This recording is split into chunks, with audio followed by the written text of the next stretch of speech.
without the baggage. There is some speculation that the Republicans will just say, screw it, let's go back with Kevin McCarthy. We'll see. And, you know, there's some small possibility that the Democrats will ride to the rescue. So, you know, keep your eye on all these things. We'll see how all this shakes out. Why Trump and the GOP are burning the entire system down is the headline of the article I wrote over at HartmannReport.com today. And, you know, what I'm pointing out is that what we're seeing, and I think that, you know, even the dysfunction that I was just discussing in the House of Representatives is symptomatic of this, or arguably even causal, is that there are three factions in the United States who want to destroy the American government. They want to replace our government with basically nothing, with you know, giant corporations and billionaires. You know, all government functions that have to do with helping people out, you know, welfare programs, food programs, education, scholarships, all that. They want to replace all that with private philanthropy so that we all have to go hat in hand begging billionaires for things. Basically, they're trying to recreate the world that Charles Dickens documented. I mean, that's really what we're talking about here. So you've got the right-wing billionaires who are trying to do that. And then you've got the MAGA people who are trying to tear down American democracy. You know, the right-wing billionaires are, you know, they're sort of okay with democracy as long as they can buy it. You know, now that you've got Citizens United, they're quite happy with that. But, you know, then you've got the MAGA people who want to basically have a dictatorship in the United States. They want Donald Trump to be, you know, the one and only, the king of America, you know, until the day he dies. And then, you know, replace him with some other king of America. So that's the second group. And then the third group are the people who are overtly dancing to the tune of Vladimir Putin and Russia and other autocratic regimes around the world. And that group, excuse me, and that group is, you know, very much out there promoting the idea that we should stop aiding Ukraine, that, you know, well, in fact, Josh Hawley, the traitor from Missouri, the guy who gave the fist bump, the fist in the air to the January 6th insurrectionists. Josh Hawley just tweeted that we should take all our aid to Ukraine and give it to Israel instead. Cut off Ukraine. Just hand them to Russia. Right? So, you know, you've got the Putin caucus in the Senate and in the House. And, you know, this is what they're all about. So you got these three groups that want to tear down the country. Steve Bannon talked about this when he was an advisor, a Trump advisor in the White House in 2017. He said that he wanted to deconstruct the administrative state. He said that's all going to be deconstructed. And I think that's why this regulatory thing is so important, that, you know, tear down the regulatory agencies. The fossil fuel billionaires don't want the EPA around anymore. The construction billionaires, you know, like the guy who basically bought Clarence Thomas. They don't want regulations of real estate and the housing industry. I mean, this just goes on and on. It's all over the place. Pardon me. And I would say I'm having an allergy problem, but I don't think that's the time of year for it. I don't know why my nose is running. Anyway, in this, the GOP, Putin, and the fossil fuel billionaires are all, you know, working toward the same goal.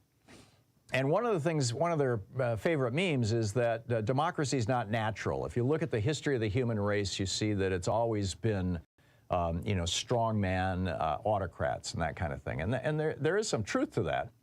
But if you look, I wrote about this in The Hidden History of American Democracy, if you look at other animal species, what you find from gnats to fish to geese to red deer, what you find is that they make decisions using a democratic process, small d democratic process. So now we're seeing this played out in the United States. This, do we have a social democracy kind of government like you have in the blue states? Or do you have a, you know, 1890s British-style government, you know, like Dickens wrote about, which we see in the red states?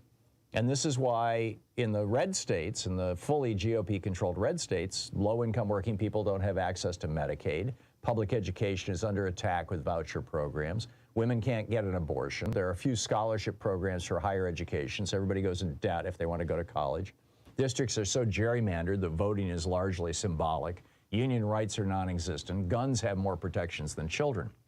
Meanwhile, in blue states, and that red state model is what the Republican Party wants for all of America. Meanwhile, in the blue states, women live as much as 2 years longer, so do men, by the way, about that. Overall life expectancy is as high as in Denmark, whereas as low as Serbia. Cancer rates are lower. The cancer rate in California is 358 per 100,000 people. In Kentucky, it's 504 per 100,000. Heart disease can be as much as 5 times lower in blue states than in red states. Children are less likely to die from gunfire in blue states. A child in Massachusetts is 1/10 as likely to die by gunfire as in Mississippi. People have measurably higher levels of primary school graduation and achievement. The vast majority of people are fully insured for health care. Babies and new mothers are less likely to die than in red states. Food insecurity is rare compared to red states.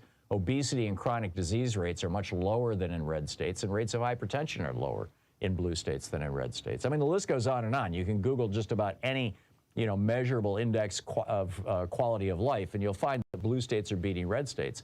The one exception is taxation and cost of living, where red states beat blue states. But, hey, if you want to live on the cheap, then you end up with all these consequences that I just laid out. And now this war against American institutions is going full bore.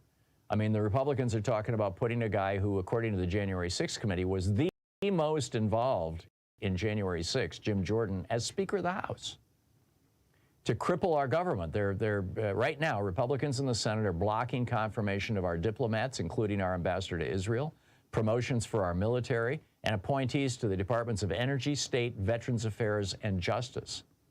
Republicans in the House are refusing to move forward appropriations legislation because they want to shut the government down on November 17th. Republicans in red states are purging city-dwelling voters from the voting rolls by the millions. Republicans on the Supreme Court have stripped away protections against bribery. Republicans are even telling the media outrageous lies, some so bad that even Fox News hosts can't stomach them. The next bottom line here, the next 15 months are going to determine whether going forward, America is going to look more like red states or like Russia, or are we going to look more like blue states, like California, like Massachusetts? And, it's up to you and me ultimately. I realize, the billionaires are going to be pouring a ton of money into this election, but ultimately, this may be our last opportunity 15 months from now to vote. In addition to bringing you the Thom Hartmann Program here on Free Speech TV and Video Media Online, we also have a whole set of ways you can interact with us and tools you can use to spread the word about the importance of democracy and the threats to it in our republic. First, there's your daily homework.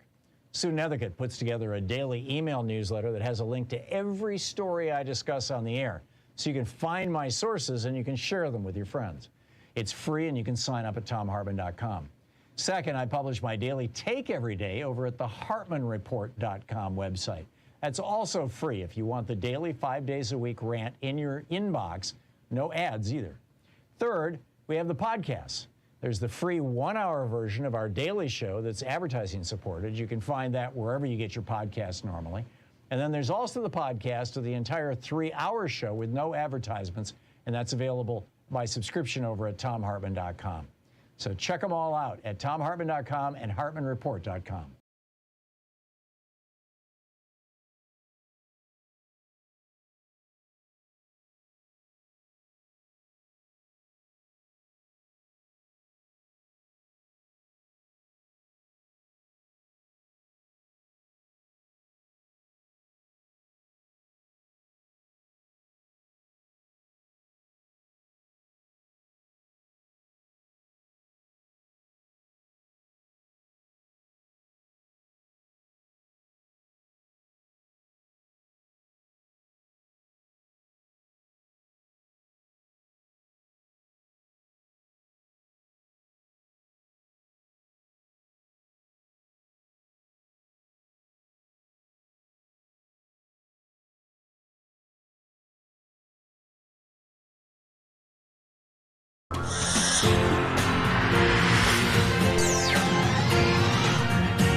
book today in the Thom Hartmann Book Club is Under the Influence, Putting Peer Pressure to Work by Robert H. Frank.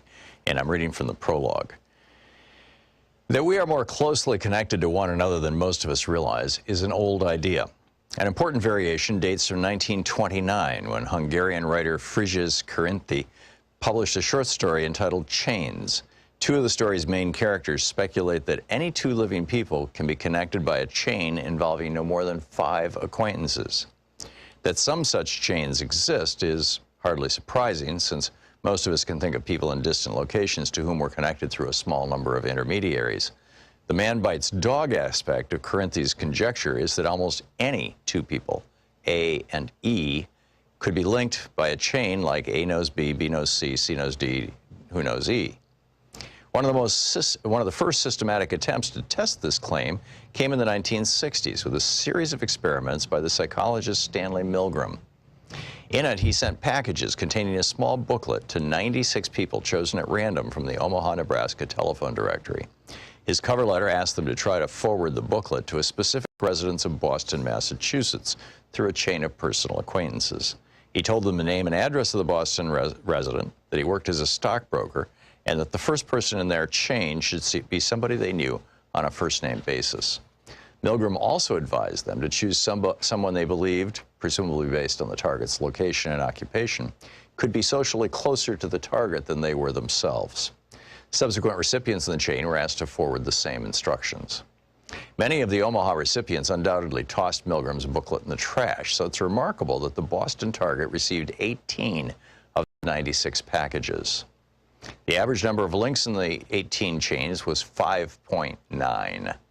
But the now familiar expression 6 degrees of separation would not gain broad currency until many years later, when John Guare's play by that name premiered on Broadway in 1990.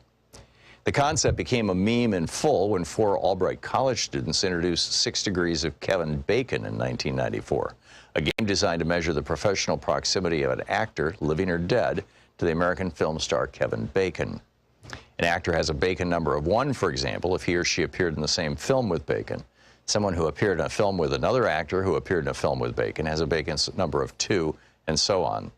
The average Bacon number is 2.95 among actors who have one. In that group, even the actor most distant from Bacon, William Rufus Shafter, has a Bacon number of only 7. Shafter, a Union Army officer during the Civil War, appeared in 2 films in 1898. For academics who study social connectedness, the 6 degrees concept gained little traction until 1998. That's when the sociologist Duncan Watts and the mathematician Steve Straga published their landmark paper, Collective Dynamics of Small World Networks in Nature. In the years since then, this paper has provided the mathematical foundation for the analytical tools that social scientists have been using with such remarkable success to study how ideas and behaviors spread through populations like infectious diseases. It has already been cited by other scholars more than 38,000 times and is one of the few papers ever published to be among the most widely cited works in multiple disciplines. In his 1976 book, The Selfish Gene, the evolutionary biologist Richard Dawkins coined the term meme, which Webster now defines as an idea, behavior, style, or usage that spreads from person to person within a culture. The meme is to cultural transmission, Dawkins argued, as the gene is to biological transition. One of Charles Darwin's central insights was that natural selection favors genetic variations that enhance the individual organism's ability to survive and reproduce. Much of the time, the same variations also benefit larger groups, but often not. For example, an inclination to cheat when no one's looking might benefit individuals, but widespread cheating almost always makes matters worse for groups. It is the same with memes. The memes that propagate most successfully are often ones that benefit both individuals and groups. But here too, not always. As the legal scholar Jeffrey Stake has argued, ideas should not be treated as inert products, but as living things that sometimes exert some influence over their environment. Some of the ideas are more adept at surviving than others, and the ones that survive will not necessarily be good for humans. It is often hard to evaluate whether a specific behavior even qualifies as a meme, and if so, whether its consequences on balance are positive or negative. Yet sometimes the evidence is clear. We know, for example, that the stronger strongest predictor of whether people will take up smoking is the proportion of their close friends who smoke. Smoking is thus clearly a meme. The negative health consequence.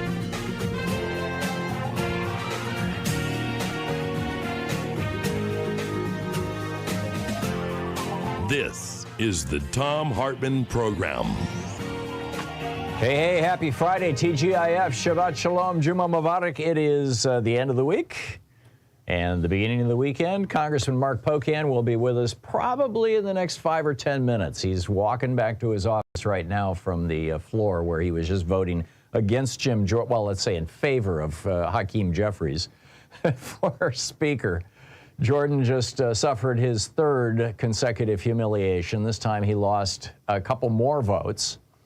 Interestingly, of the 18 Republican members of Congress who were elected to Congress from districts that voted majority for Biden in the last election, 9 of them have abandoned Jim Jordan. In addition to the death threats, this is remarkable. This is from the Washington Post, just from a few moments ago. Mariana Sotomayor.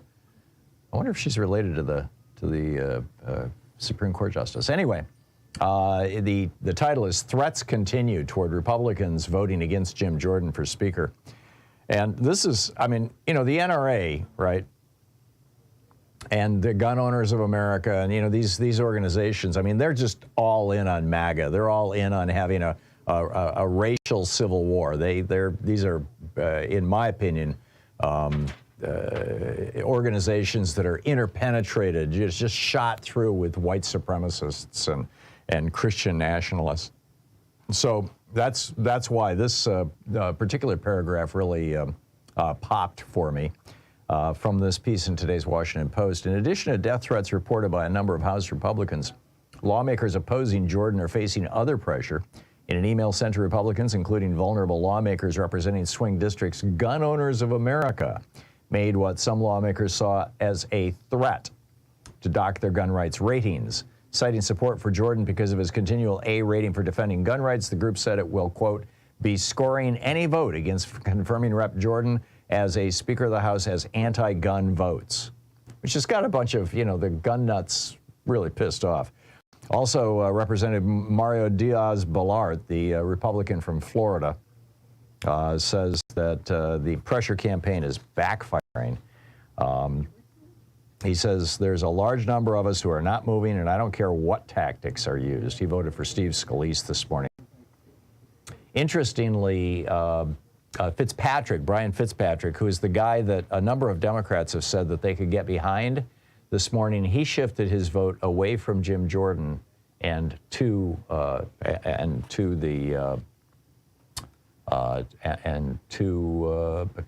what wasn't Hakeem Jeffries. I guess it was McCarthy or Scalise. I'm not sure. In any case, Congressman Mark Pocan is Congressman. Welcome back to the program. Hey, Tom. Thanks for having me. I should do my obligatory. You represent the 2nd District of Wisconsin. You're the current member and chair emeritus of the Congressional Progressive Caucus, co-founder and co-chair of the Labor Caucus, and chair of the Congressional Equality Caucus. So what's going on the floor of the House here? I don't really know.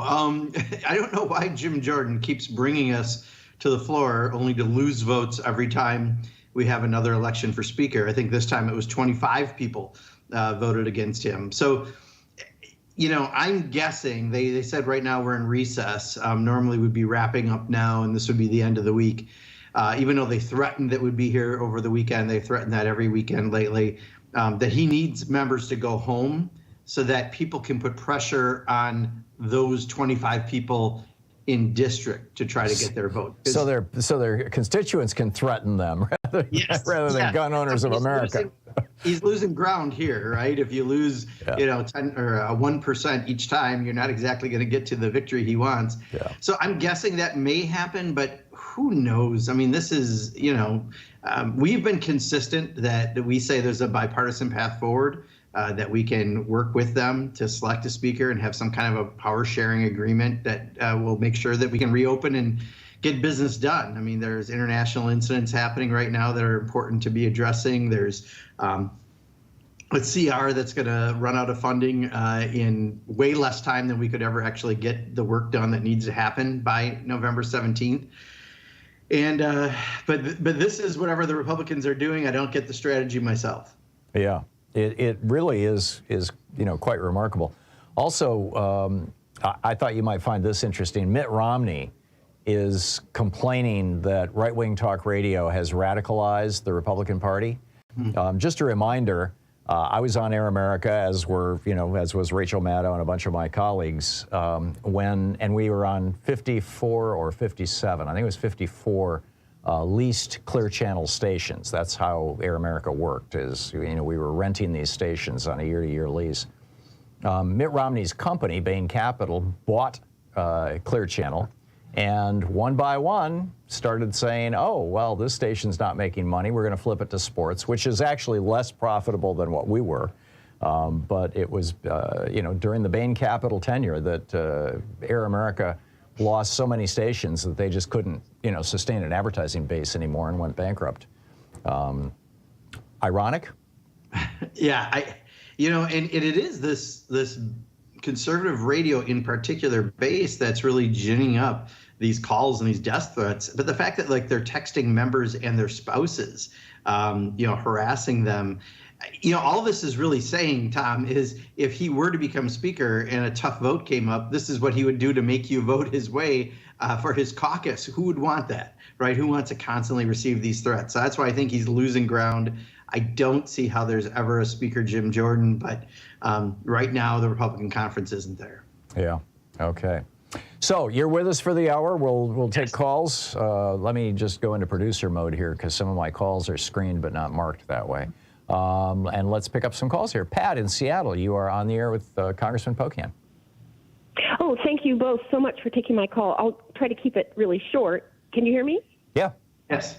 Oh, okay. I wasn't sure. This is a question about military support for Ukraine. The historian Heather Cox Richardson. She's just brilliant, right? She's the one who interviewed with Biden when he first stepped into office. Anyway, she said recently on some interview that that if you look at the economic military support that we've been giving to Ukraine for I think about 24 months represents only 5% of the total annual military budget, and I'm going like, wow, I read all the headlines about all the money that's being sent, but so what does that mean when she says that it's this only like 5%, and then what will that mean adding more money to send to Israel? How will that? What's the relationship between that and the annual military budget? Thank you. Yeah. So. This could get a little complex, and I'll try not to get in the weeds. Since I serve on appropriations, I can tend to go on the weeds on this, so I'm going to do my best not to. Roughly, we're approaching $1 trillion. I think it's around closer to 900 million, but that isn't the total true number for defense because there are some other pockets of money that you should also add. A lot of the nukes come in another area, for example. Having said that, right now, what just got introduced this morning by the president to Congress is a supplemental funding bill for security. That will include about 63, I don't know the exact number, it's not in front of me, $1 billion for Ukraine, 14.3 billion for Israel, 10 billion for humanitarian aid, and then some money for the border wall and some other issues. I, for one, am not happy. I was dealing with the White House until about late last night about the humanitarian number in particular. I think we lead best with our values when we're leading with diplomacy and the things that we do that are seen as good and helpful in the world. And to have a $10 billion number in totality is pretty low in what we're looking at. So when you look at, even if it is 63 billion going to Ukraine compared to what our overall defense budget is, which is 15 times that, I mean, that's why they're saying it, right? We spend so much money on defense. We spend more than we do on everything that's non-defense related, that's in discretionary funds. Now, that doesn't count Social Security and Medicare, but education, housing, veterans, everything else the federal government does is less than singularly what's spent on defense, which is why Barbara Lee and I have formed a Pentagon Spending Reduction Caucus. We've been working on this for years, but I think that's what she's referencing by scale of money. Okay. Congressman Mark Pocan is with us. It's the Friday edition of Middays with Mark. He's with us on Wednesdays, but we're picking up your calls today. 202-808-9925 is our telephone number. We'll be back with more of your calls for Congressman Pocan. You can find his website at pocan.house.gov, and you can tweet him at Rep Mark Pocan, or X him, or whatever you call it. This is the Thom Hartmann Program. We'll be right back with more of your calls for Congressman Mark Pocan in just a moment.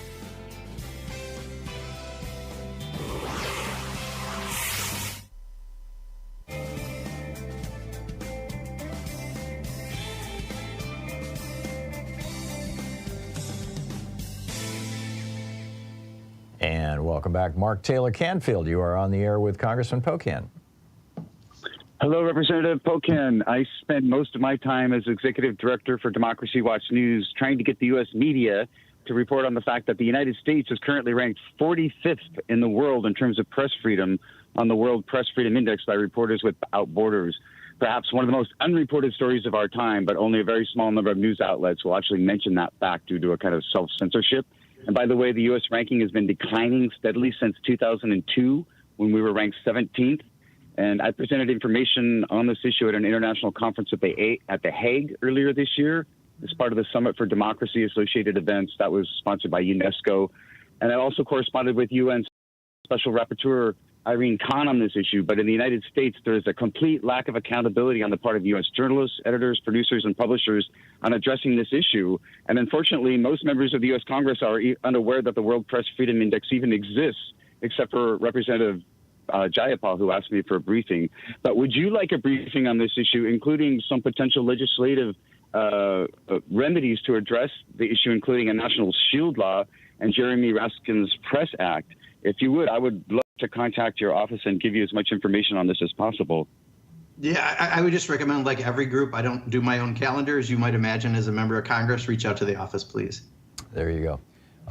Patrick in Chicago. Hey, Patrick, you're on the air with Congressman Pocan. Hi, thanks, Tom and Mark. Really appreciate you guys doing this. My question's about the speaker vote. I thought from the beginning that the Republicans are going to try and drag this out as long as possible, and now I'm convinced that this is a purposeful action that they're doing. Is there anything that we can do if they just continue to not elect a speaker to get the House moving? Like, is there any kind of emergency action the president can invoke or anything, or are we just, like, stuck here? Thanks. Yeah, good question. I don't think, I can't say it definitively. I mean, we've been talking about what are some other possible paths, right? I mean, right now, I don't think what they're doing is strategic, because there are some of them who really want to pass a resolution on Israel, and we can't do it until we have a speaker, and that's a factor in their caucus. Honestly, if we don't get the budget done, the appropriations process done, it was supposed to be due by December 31st, but technically it can be stretched out till about April. And we don't, because the agreement during the debt ceiling issue was that if we didn't have it done by that date, that we go back to 23 levels of spending. That would add $25 billion for domestic non-defense discretionary spending and take away, I think it's $38 billion from defense. Personally, I would love to see that happen. They do not, because the defense contractors are largely their support base, and that's where they want to see funding. So I don't really see this as a purposeful act. I think this truly is the dysfunction of the current Republican Party, and the moderates aren't exactly standing up, but enough people have spoken out against someone who's, I mean, clearly as extreme as Jim Jordan. So I think you're giving them more credit than perhaps they deserve right now. I do think this is just true GOP on GOP infighting. But, yeah, it does damage the country, right? Because we do have things we need to do. But I don't think they're strategic. The new meme, Republican on Republican violence. Yeah. Politically speaking. Oh, amazing. Okay, Congressman, thank you. Congressman Mark Pocan is with us for the hour, taking your calls in this Friday edition of Middays with Mark. We'll be back with more of your calls for Representative Pocan in just a moment. Stay tuned.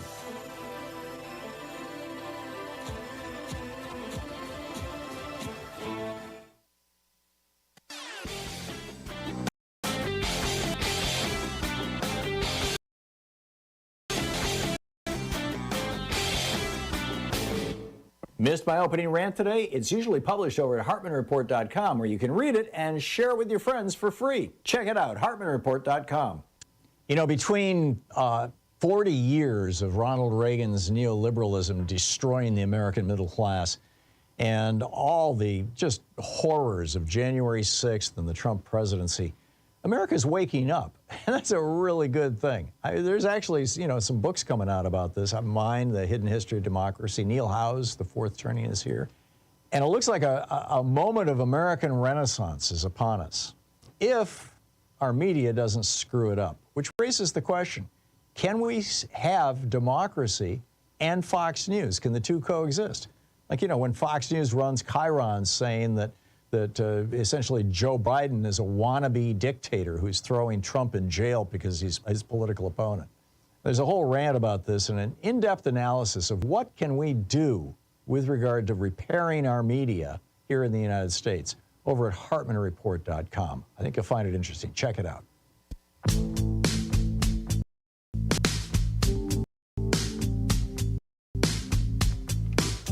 Welcome back. 22 minutes past the hour. Congressman Mark Pocan taking your calls for the hour. And just a reminder, the third hour of our program, Dr. Marty is going to be with us. So get your pet questions ready. We're going to take a break from politics. Corky in Rochester, New York. You're on the air with Representative Pocan. Hello, Mr. Pocan. Everybody remembers where they were when John Kennedy died. Exactly where I was when I seen my country die. I was under the bridge of 490. I asked him what they were doing with that big disc. He said, oh, that's the internet. And I said, well, what's that? Well, he told me you could talk to anybody in the world you wanted. And I thought, uh-oh, this could be good or this could be bad. Well, it turns out it was bad. Because... Corky, what's your question? My question is, how did we get here? How did we get where we are from a beautiful, great country to an internet-destroying capabilities? Interesting question. Thank you, Corky. Yeah. Corky, I don't know. I certainly understand. I mean, some of the 24/7 social media has certainly impacted how politics happens and how political discourse happens. I think this is more the strategic moves of when Ronald Reagan became president, when Newt Gingrich became speaker, the division of the country and what they've done through the political process more. And at some point, when you create the Frankenstein monster, then you have to pay the price of having Frankenstein. And I think that's what we're doing right now with the Republican Party, is they've created this monster of Trump, but now they can't really control it. And there's a population out there, largely based on I feel racism, that can't let go. And that's why we're in the current political place we're at. I mean, certainly the internet adds to that by how media gets to us. But, I certainly think there's also plenty of good that's come through the internet. So I think I would probably say this is, to me, more of a creation, in a very strategic, ideological creation of politics, starting with Reagan and Newt Gingrich and now devolving to what we currently have. Marty in Evergreen Park, Illinois, you are on the air. Hey, thank you, Tom, for taking my call, and thank you, Congressman, also for taking my call. I just wanted to ask a question. So, I see that Hakeem Jeffries has gotten, way more votes than, any of the Republican nominees. So is there a scenario that exists where Hakeem Jeffries can actually get a few of these defectors to actually vote for him so we could actually get a Speaker of the House elected and start conducting business that needs to get done? Yeah, I mean, theoretically, yes. Practically, probably not, because we would need 5 moderates to stay. That would be their political death sentence, and by political career, I'm talking with all the death sentences or threats. I probably shouldn't use those terms, but it would be. They'd be challenged in primaries and lose if they actually did that. What we have offered is to try to be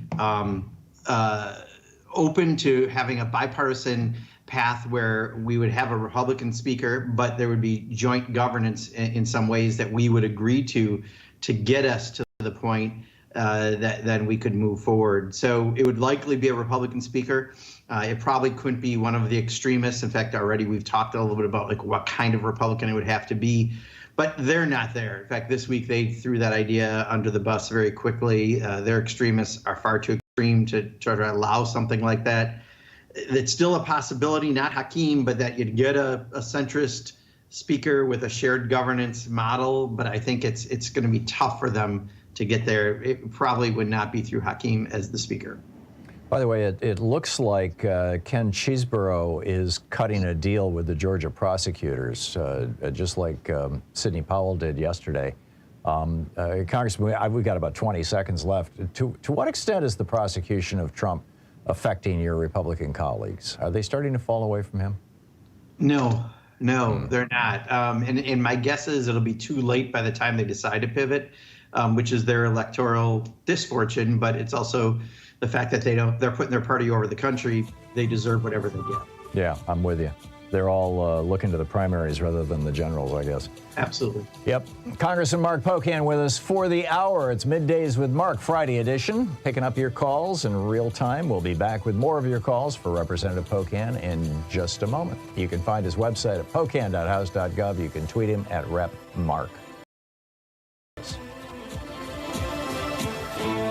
You're listening to the Thom Hartmann Program. Call 202-808-25. It's Middays with Mark, Friday edition on the Thom Hartmann Program, picking up your calls for Representative Mark Pocan.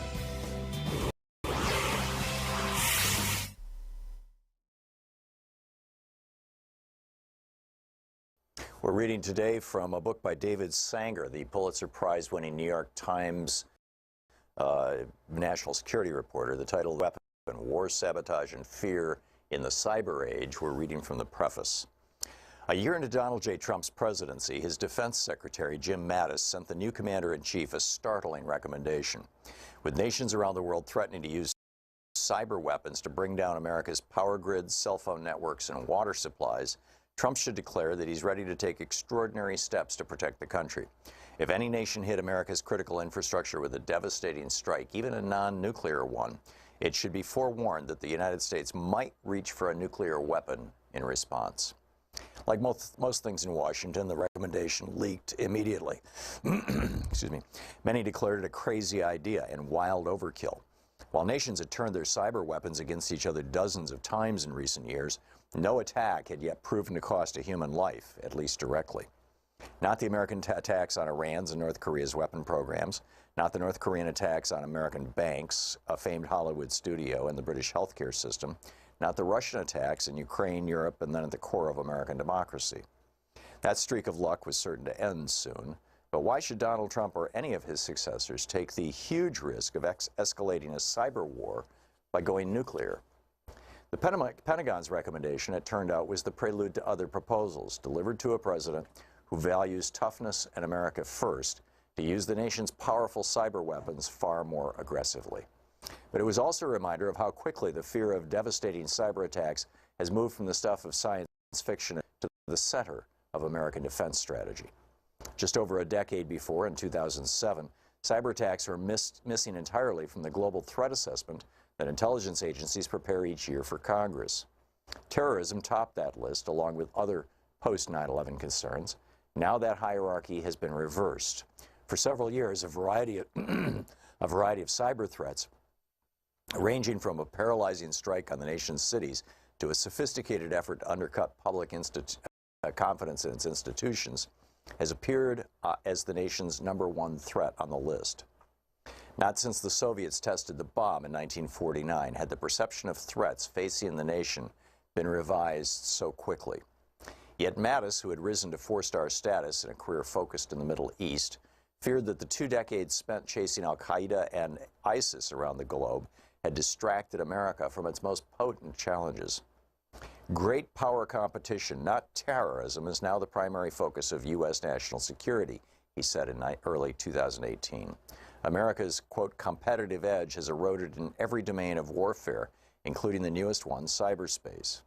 The nuclear strategy he handed Trump gave voice to an inchoate fear among many in the Pentagon that cyber attacks posed a threat unlike any other, one that we had completely failed to deter.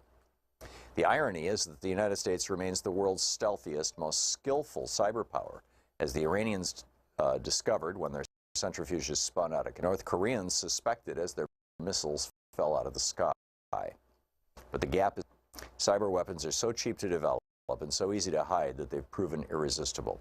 And American officials are discovering that in a world in which almost everything is connected, phones, cars, electrical grids, and satellites, everything can be disrupted, if not destroyed.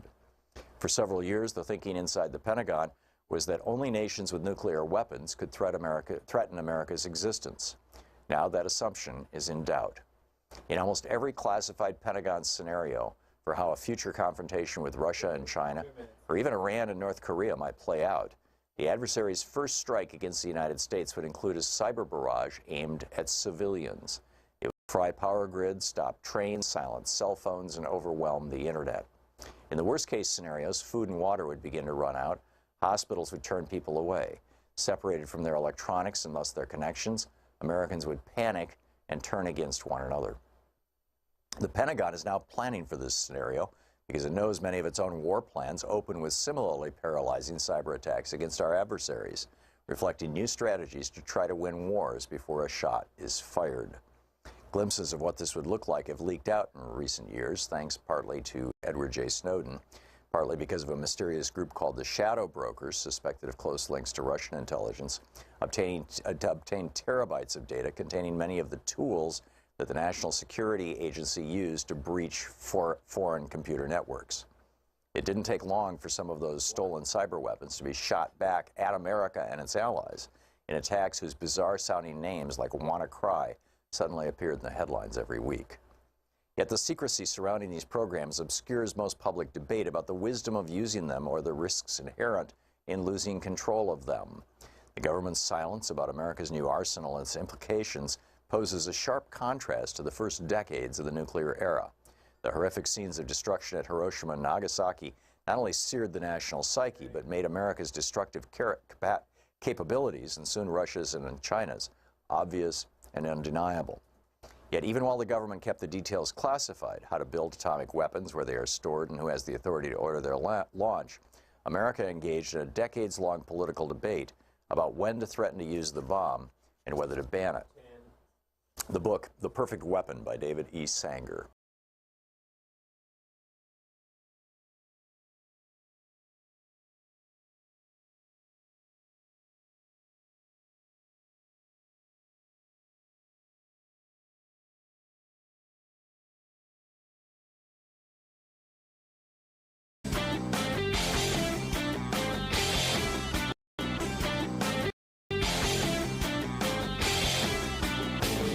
Did you know that every weekday we send out an email before the show giving you all the topics coming up so you can be fully informed and ready to interact with our program? Or that after the show we send out Sue's Stack, a list of every topic I've discussed along with clickable hot links to every source of information I've shared with you on the air? It's all completely free and available over at thom.tv, THOM.tv. Check it out.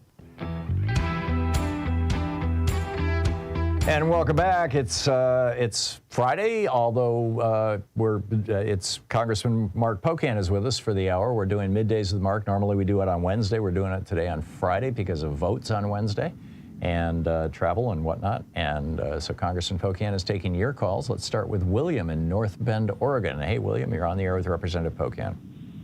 Yes. Can both of you hear me okay? Sure. Am I audible? Yeah. Okay. Hi.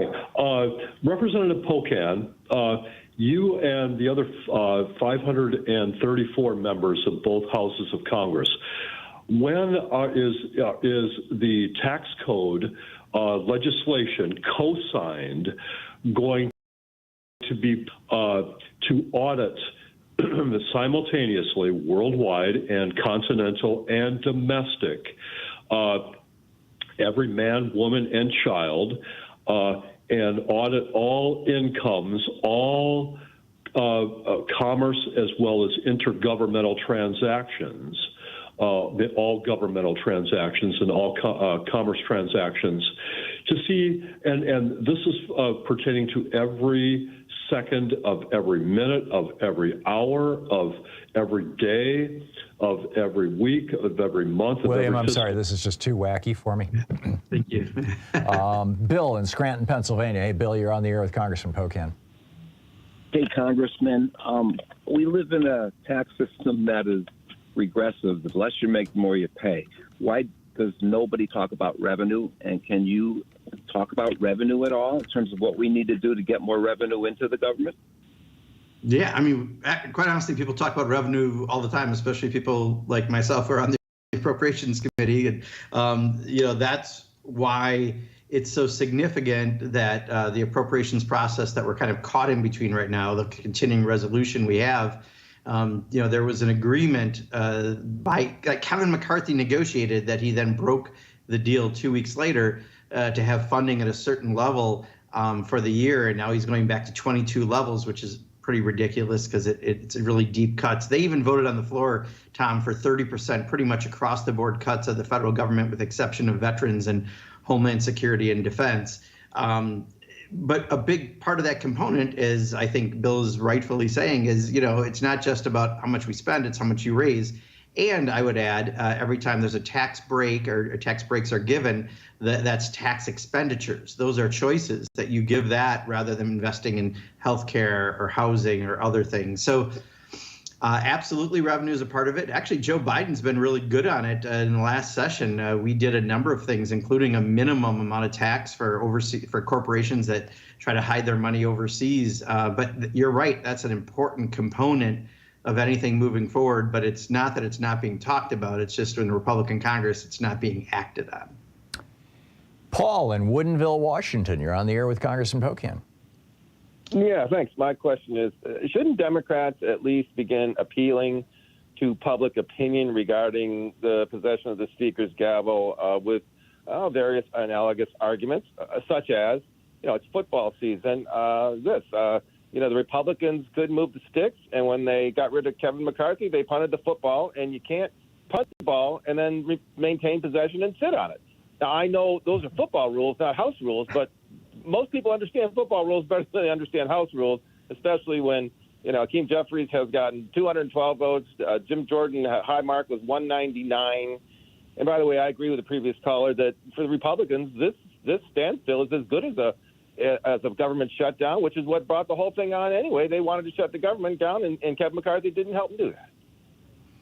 Yeah, again, you're giving the Republicans credit, I think, for something that they're not deserving of credit. If you watch what I do, the dysfunction that's happening every single day by them, it's a little bit more reminiscent of Laurel and Hardy or Abbott and Costello than it is of football or any other analogy. Like, they don't know what they're doing because they've given up a party of principles when Donald Trump got elected, right? They threw away in the last Republican convention a platform, in lieu of it's whatever that guy says.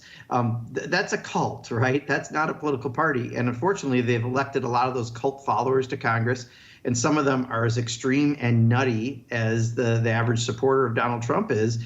And that's the problem we're in. I mean, again, if this would continue for a few months, for example, what would happen is we would actually get to a budget that would be at the 23 levels, not anything less.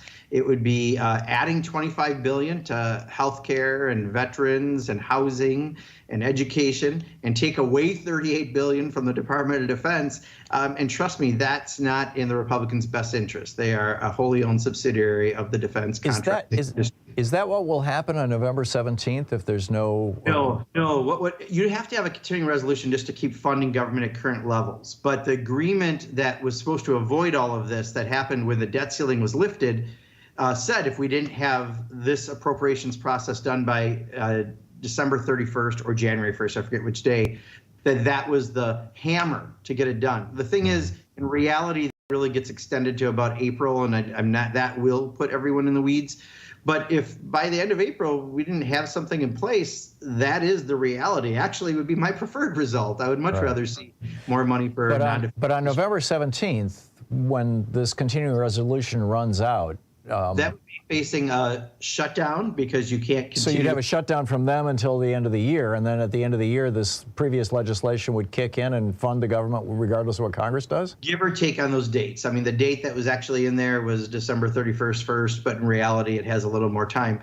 Yeah. Even the Republicans have talked about another continuing resolution because they realize that has to, at least the people running for speaker have, because if they actually want to have budgets to try to get into a negotiation for appropriations, even their awful budgets they've been passing, they have to at least get them done, and they haven't been able to get that through the House. Wow. So this really is Republican Comedy Channel level of dysfunction more than anything, and Three Stooges.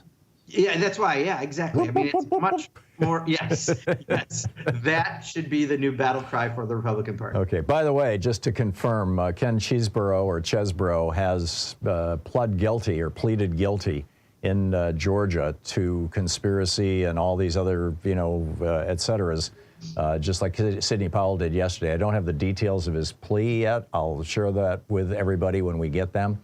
But the last 10 minutes, he's been standing there going, yes, Your Honor, yes, Your Honor, I do accept that. And this means that Trump is really and truly going to be screwed. I mean, he was up to his eyeballs in the fake electors. And then yesterday you got Sidney Powell, who was up to her eyeballs in taking apart voting machines and stuff and bringing in the military and was in those meetings.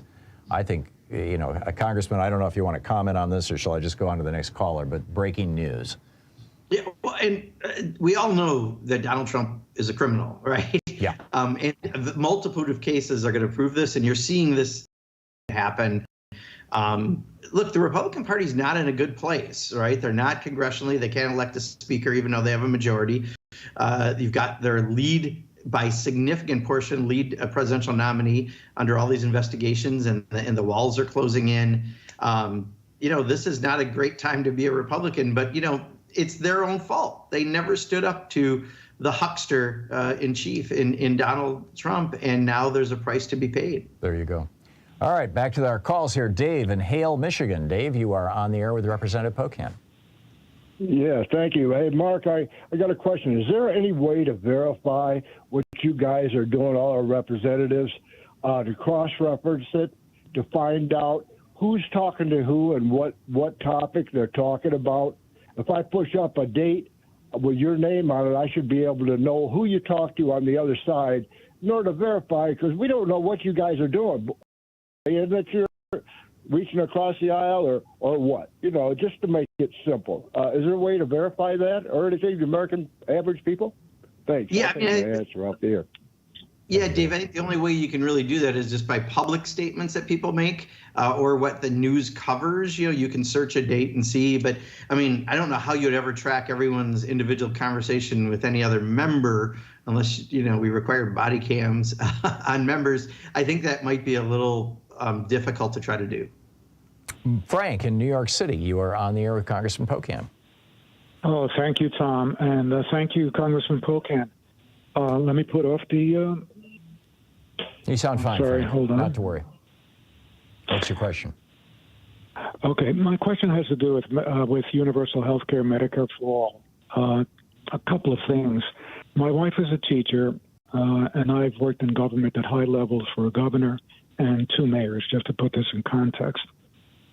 Between 2017 and 2022, national health care expenditures went up from $3.5 trillion to $4.5 trillion. There were half a dozen studies from 2015 to about 2018, the Friedman studies, the Perry study, Lancet, Yale, PLOS, et cetera. And if someone averaged out the additional money, revenue, that would be necessary to do a universal health care program, it came out to about $900 billion. That's after maintaining maintenance of effort, Medicaid, Medicare, Child Health Plus, controlling provider cost in terms of regulations, et cetera, all the things that you would need to do. There have been a number of funding proposals. One of them is Bernie Sanders, though he's rarely promoted it, which is based largely on how 99% of developing countries manage to fund Medicare for all, or their own Frank, universal. I'm sorry to cut you off here, but there's a whole bunch of people waiting with other questions. Can you get right to your question, please?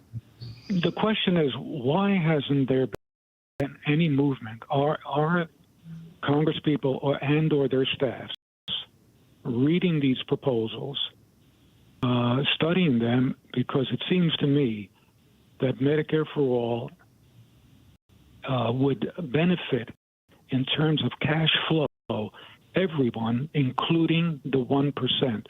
Yeah, absolutely. Thank you, Frank. Yeah, Frank, I think the in the argument that you're looking for, I think, is that it's not the amount of money or where the money comes from. I think that's what's stopping it, because as you well pointed out, and many people have, it's not costly to make sure that we join every other industrialized nation in having universal health care. It's simply the lobbying power of the insurance industry and others that make sure this doesn't happen. That is the problem. So that's why, the more grassroots work that happens to get members of Congress to sign on bills is going to be really helpful. Congressman Mark Pocan is with us for the hour, taking your calls. It's Middays with Mark Friday edition, 47 minutes past the hour. We'll be back for Representative Pocan, Chair Emeritus of the Congressional Progressive Caucus, in just a moment. It's Middays with Mark Friday edition. We'll be right back.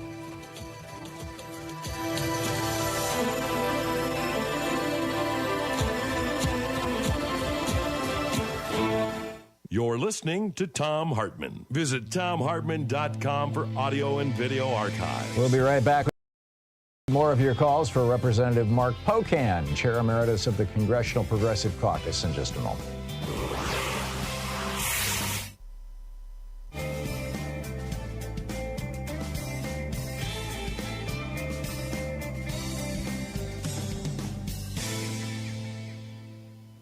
And welcome back. Robert in Fort Dodge, Iowa. You are on the air with Congressman Pocan. Yeah, Tom, Mr. Pocan. Say, my question's about there's been a proposal, I don't know how serious it is, but about for $200 increase in Social Security. And I would suspect that would be for lower income people, which I am. And I got to be honest with you that inflation, even though it's not as high as it was like last year before, it's just eating a lot of people up. And I'm in Iowa. That ought to tell you something. But I just wonder, with all this other stuff going on, and if anything's being pushed through. I know this was Bernie Sanders' proposal and Elizabeth Warren, and a few others. But I'm just wondering if anything's moving along or moving forward, because it's getting pretty bleak out here in some of these spots. Yeah, Robert, I think what you're referring to is the annual increase is attached to the CPI, the Consumer Price Index, and that index gives that increase to Social Security. In most of the bills that I've seen, including John Larson has probably the most significant bill in the House. I think it's the 21st Century Social Security Act.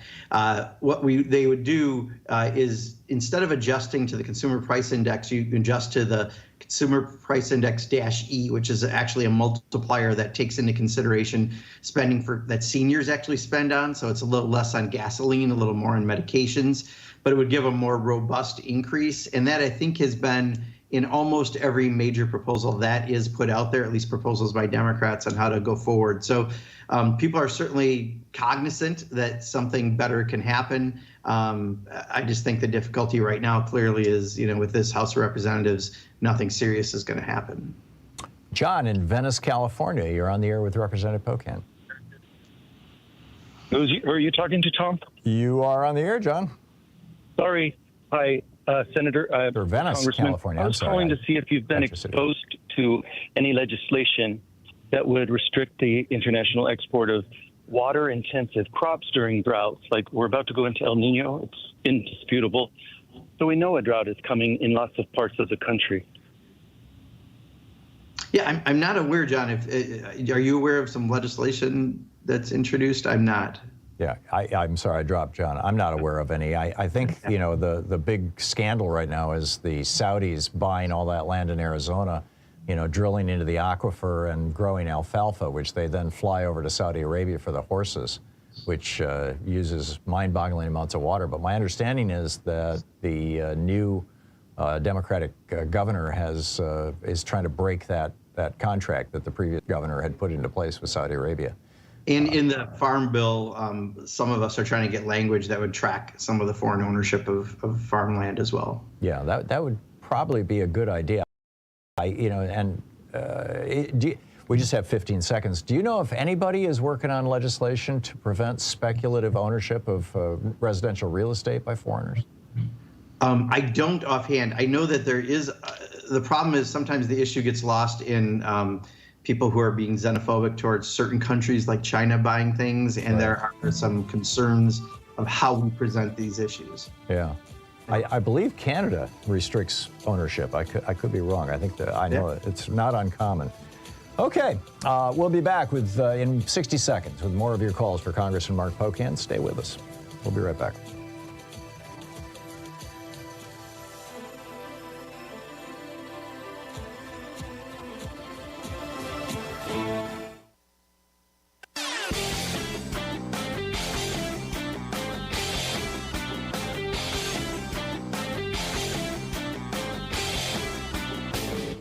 Hey, thanks so much for sharing our program and for reaching out to our stations and sponsors and letting them know that you're listening. It really means a lot to us. So back in 1933, when Franklin Roosevelt became president, we were in the depths of the Great Depression. He raised the top income tax rate on billionaires from 25% to 90%. The ultra-rich were screaming, and here's what he had to say. A number of my friends who be very high up a bracket have suggested to me on several occasions of late that if I am re-elected president, they will have to move to some other nation because of high taxes here. Now, I will miss them very much. He just took it right to them, right? Now, what came out of that was the world's largest and fastest growing and first major middle class. We can do this again. We just have to raise taxes on rich people. It's pretty straightforward. There's a whole article about it over at HartmannReport.com. Check it out.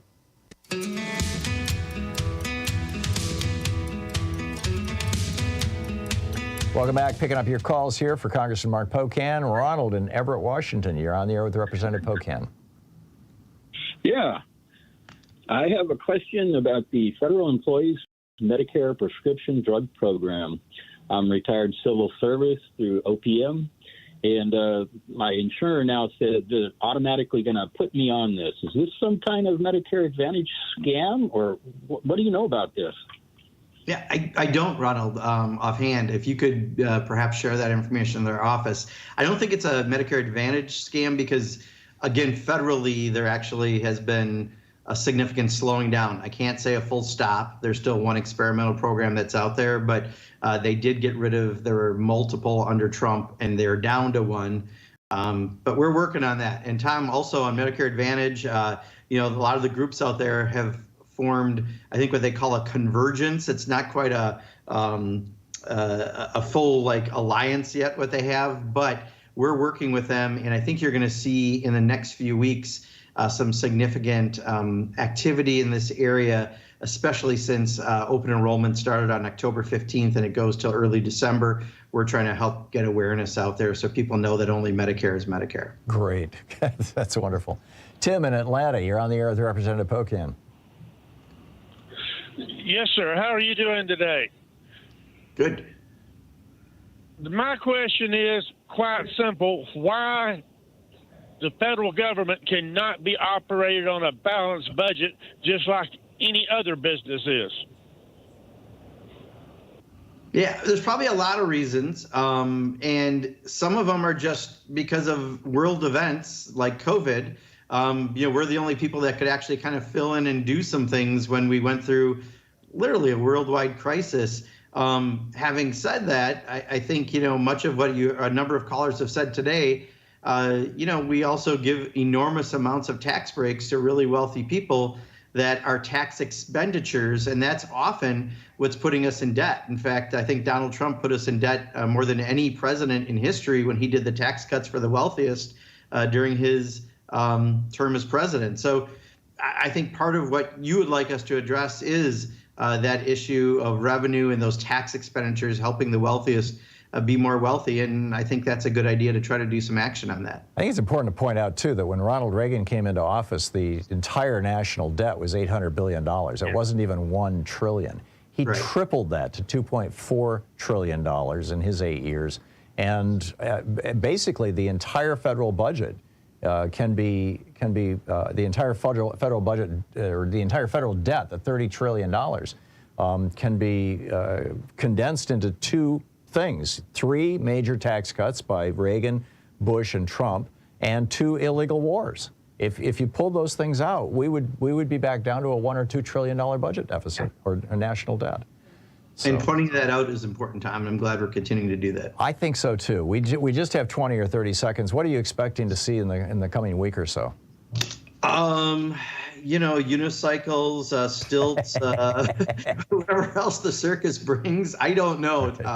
I truly have never been in a position of less awareness of what the Republicans are going to do. They just admitted they're in a very, very bad place as a caucus. I just saw that quote come out.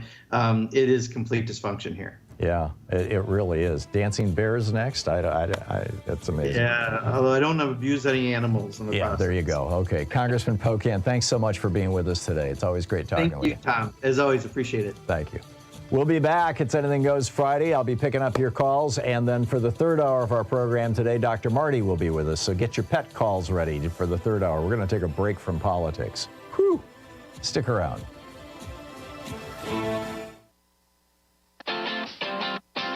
You're listening to Thom Hartmann.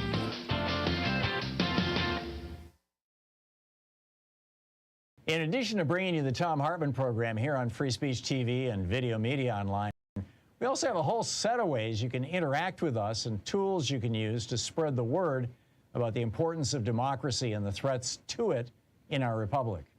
First, there's your daily homework.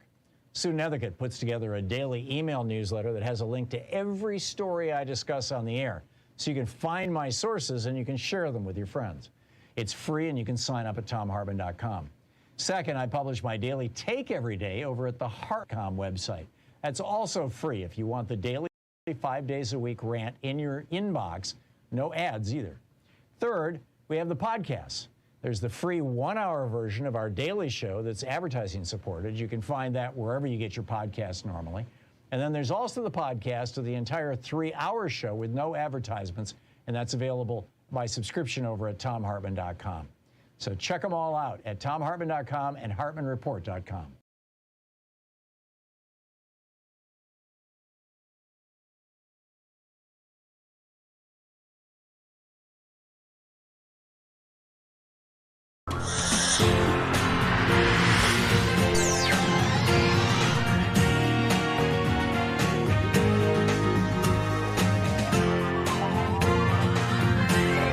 We say fight back!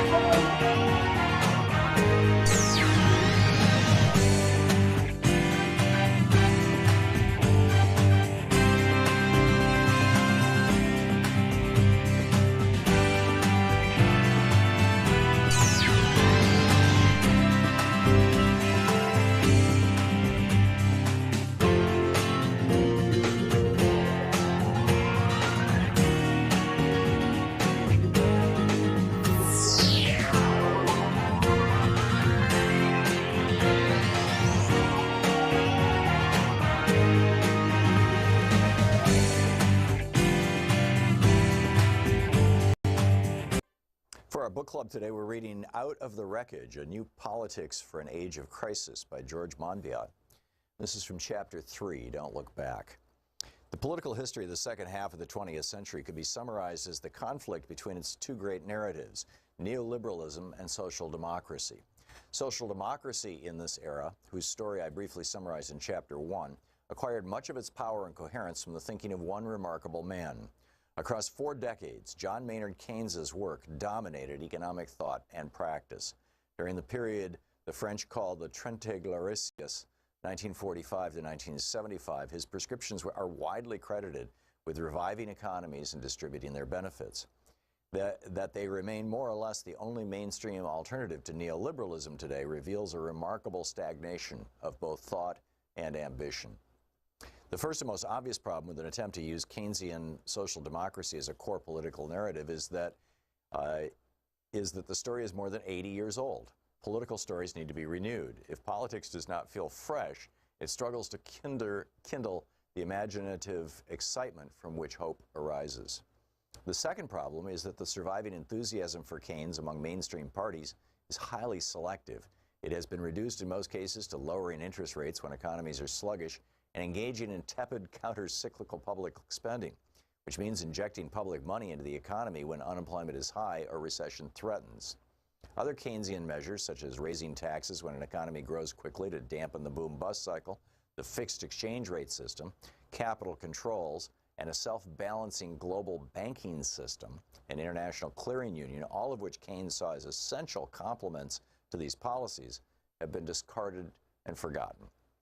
Not only does this ensure that the rich old story has been reduced to 2 thin chapters, whose loss of context destroys their narrative power, but the absence of other Keynesian measures, as well as changed global circumstances, weakens the effectiveness of the remaining elements of policy. Let me give you an example. In 2009, in the hope of boosting the economy in the wake of the financial crash, the British government spent £300 million on stimulating sales of new cars. Under its scrappage scheme, if car owners traded in their old vehicles for new ones, the government, with the help of manufacturers, knocked £2,000 off the price. This lavish program was partly justified as an environmental measure, though it was clear from the outset that it would lead to a rise in environmental impacts as the materials and energies used in manufacturing new cars outweigh any likely savings from better fuel economy. Its primary purpose was to boost British car assembly plants and protect the jobs of their workers. But European state aid rules forbade such schemes from discriminating between cars made in Britain and cars made abroad. British car parts assembled only some 15% of the vehicles sold in that country, which meant that 85% of the benefit went to car plants in Germany, Japan, and other manufacturing nations. We could see this spending as foreign aid to some of the world's richest nations. The current pattern of globalization, which developed partly as a result of abandoning the fixed exchange rates and capital controls that Keynes advocated, ensures that this problem is to some extent repeated wherever Keynesian stimulus spending is applied. It might lead to a general, if scarcely detectable, global economic uplift, but the domestic impact will necessarily be weaker than Keynes intended. This issue is compounded by the phenomena of job-free growth, caused in part by the automation now spreading into almost every economic sector. Today, governments pull the starter cord, spending public money and cutting interest rates, that ignited the economy and employment in the past, only to discover that it snaps before the motor fires. 2 feeble measures, removed from the rich framework of thought and narrative in which they were once embedded, have little chance of sustaining a political revival. Another issue is that the troubles that beset the Keynesian model in the 1970s have not disappeared. While the oil embargo of '73 was the immediate trigger for the lethal combination of high inflation and high unemployment, called stagflation back then, that Keynesian policies were almost powerless to counteract. Problems with the system had been mounting for years. Falling productivity and rising costs push inflation, wages and prices pursuing each other upwards, were already beginning to erode support for Keynesian economics. Most importantly, perhaps, the program had buckled in response to the political demands of capital. Strong financial regulations and controls on the movement of money began to weaken in the 1950s as governments started to liberalize financial markets. Richard Nixon's decision in '71 to suspend the convertibility of dollars into gold destroyed the system of fixed exchange rates on which much of the success of Keynes's policies depended. The capital controls introduced to prevent financiers and speculators from sucking money out of balanced Keynesian economies collapsed. Today, it's hard to find a mainstream politician in Europe or the Anglophone nations, including those who call themselves Keynesians, prepared to call for their reintroduction.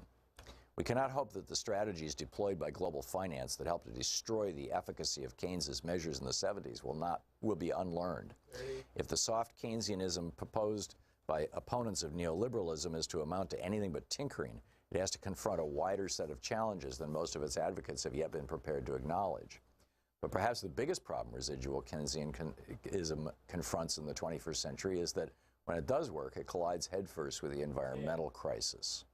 The book, Out of the Wreckage by George Monbiot.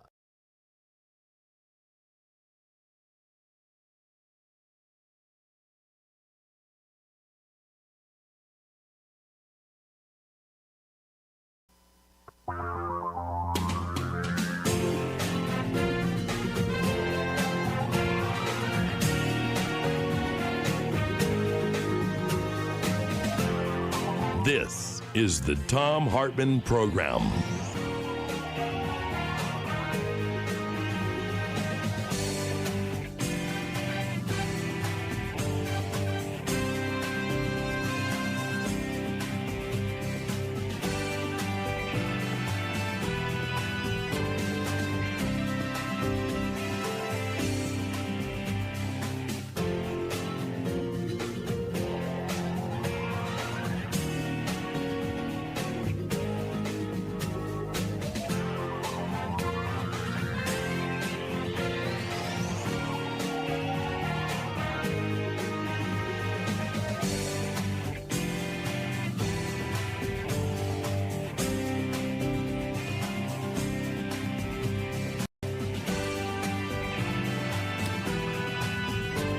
And welcome back.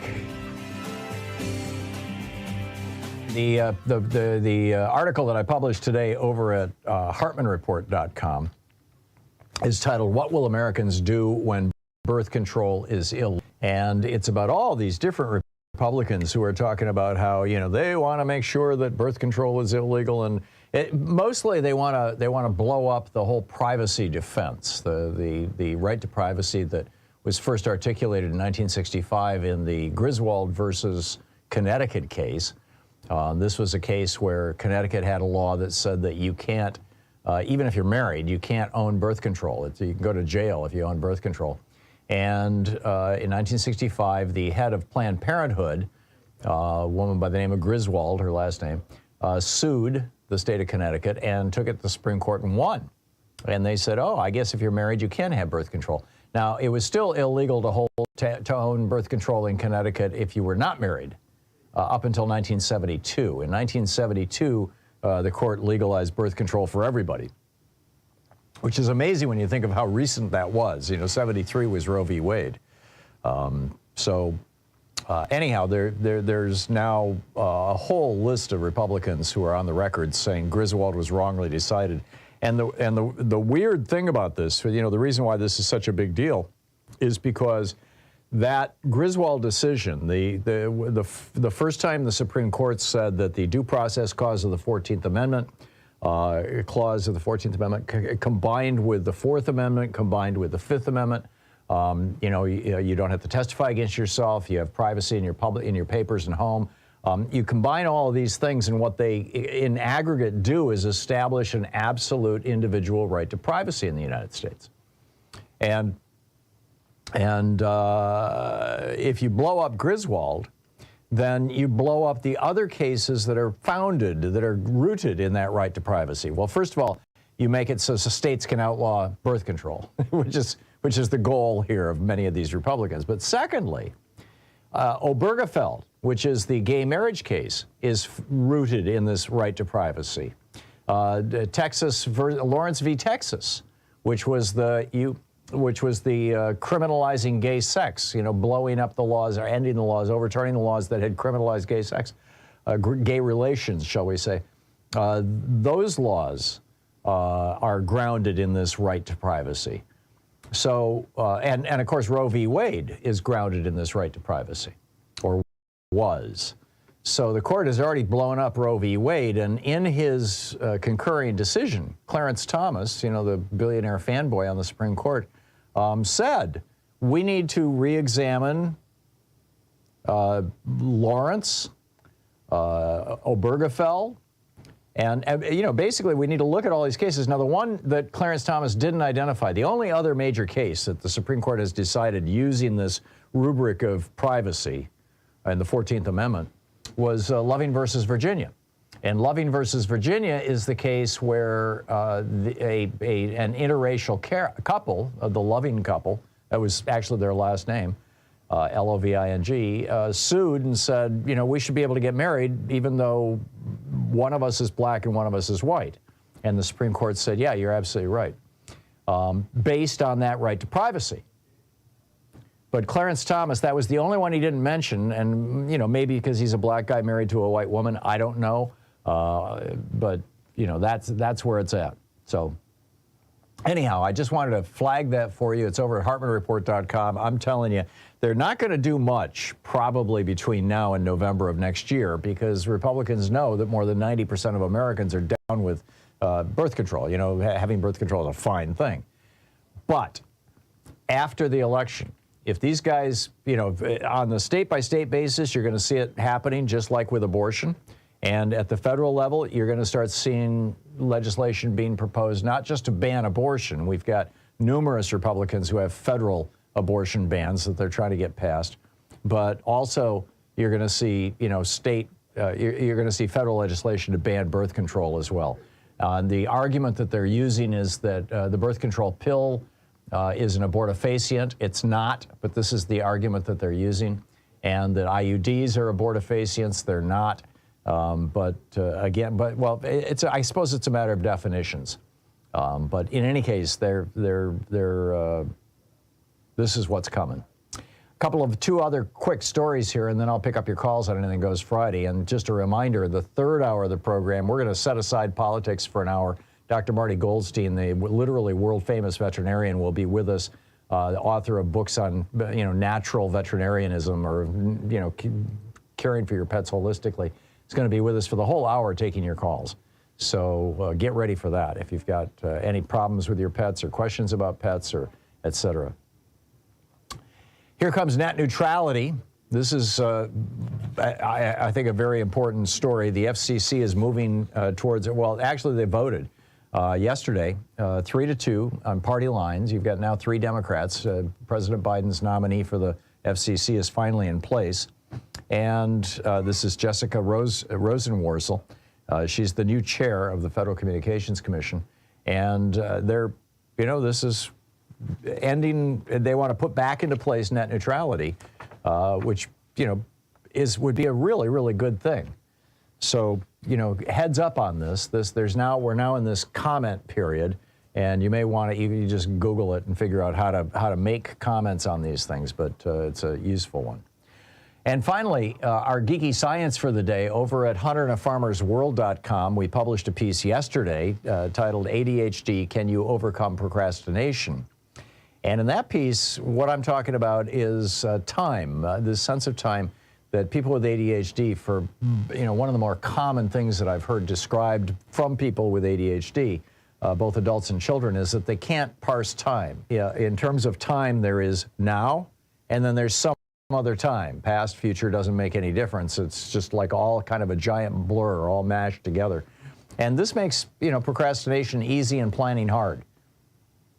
And what I've discovered, and this is based on NLP, is if you ask somebody to think of something that they have to do, in the next week, for example, and then ask them to point at that event, a person with a functional timeline will point in front of themselves. But people with dysfunctional timelines, where their time is just all over the place, they'll point off to the right or off to the left, or, you know, up or down or whatever.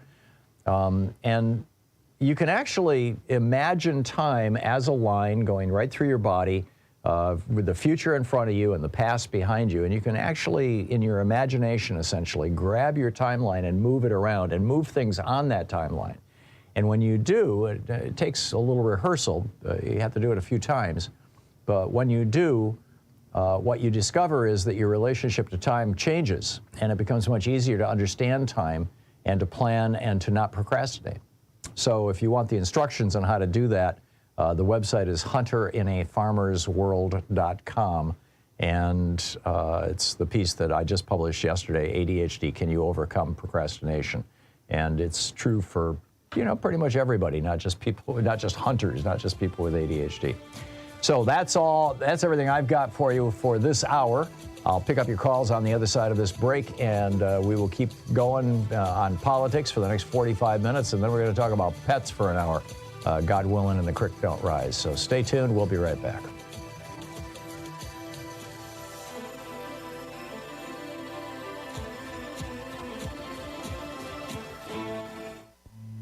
This is the Thom Hartmann Program. Right back with your calls on the other side of this. Stay tuned.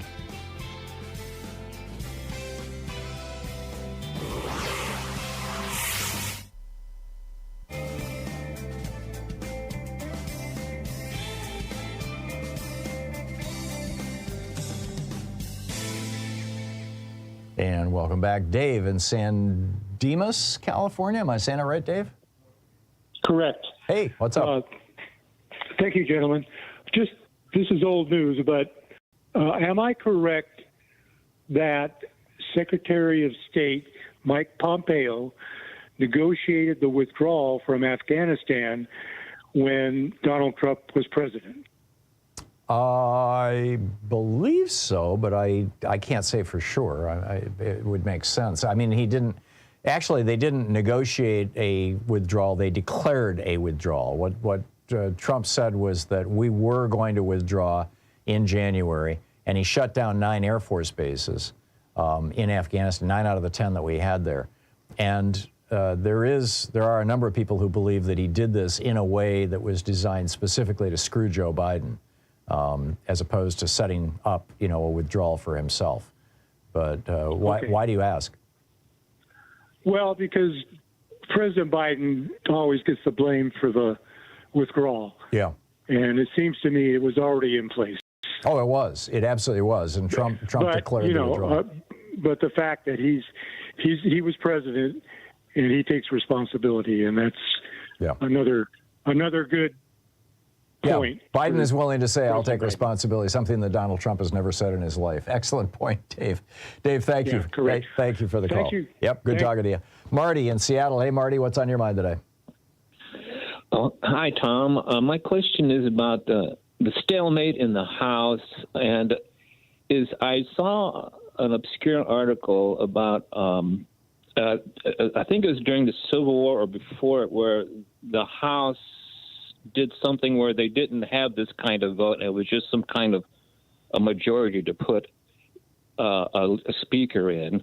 And well, that's what it is right now. I'm wondering if the Republican... It just takes a simple majority to establish the speaker right now. It's just that the Republicans can't get to a majority. I just thought this article was something about it's like an obscure procedure that can get around that. Have you heard anything about that? I don't know. No, I haven't. I mean, it's the House rules are subject to change any old time, and they certainly have changed a lot over the centuries. But they're also subject to change based on a majority vote. So, well, I just thought that they would get so frustrated that they might look back in history and try to pull something out. One can hope. One can hope. Yeah. Marty, I don't know. I'm sorry. I don't have an easy answer for you or a glib answer for you. I appreciate the call. Maverick in Edmonds, Washington. Hey, Maverick, what's up? Hey, Tom, I want to talk about turning right on red lights. But before I do, there's been a movie that you've mentioned many times over the last few years that you say you need to see, and it's free on YouTube right now, and that's the movie Being There. Okay. Highly recommend. I'll check it out. Highly recommended, and it's one you can watch before you go to bed. It's not like... Anyway, so I've driven well over 1 million miles in my life, a lot of it professionally, 250,000 or so on a motorcycle from Newfoundland to Alaska, Key West, to every corner of North America. And my observation on the dangers of a right turn on a red light is not because you can turn right on a red light and why the dangers have picked up recently. It's how big the A-pillars are on our cars, number one. Yeah. Number two, cell phone distraction by drivers and pedestrians. That's That's why it's dangerous. I get it. And I'm with you. Great analysis, Maverick. Thanks a lot. Thank you for the call. We'll be right back, 20 minutes past the hour.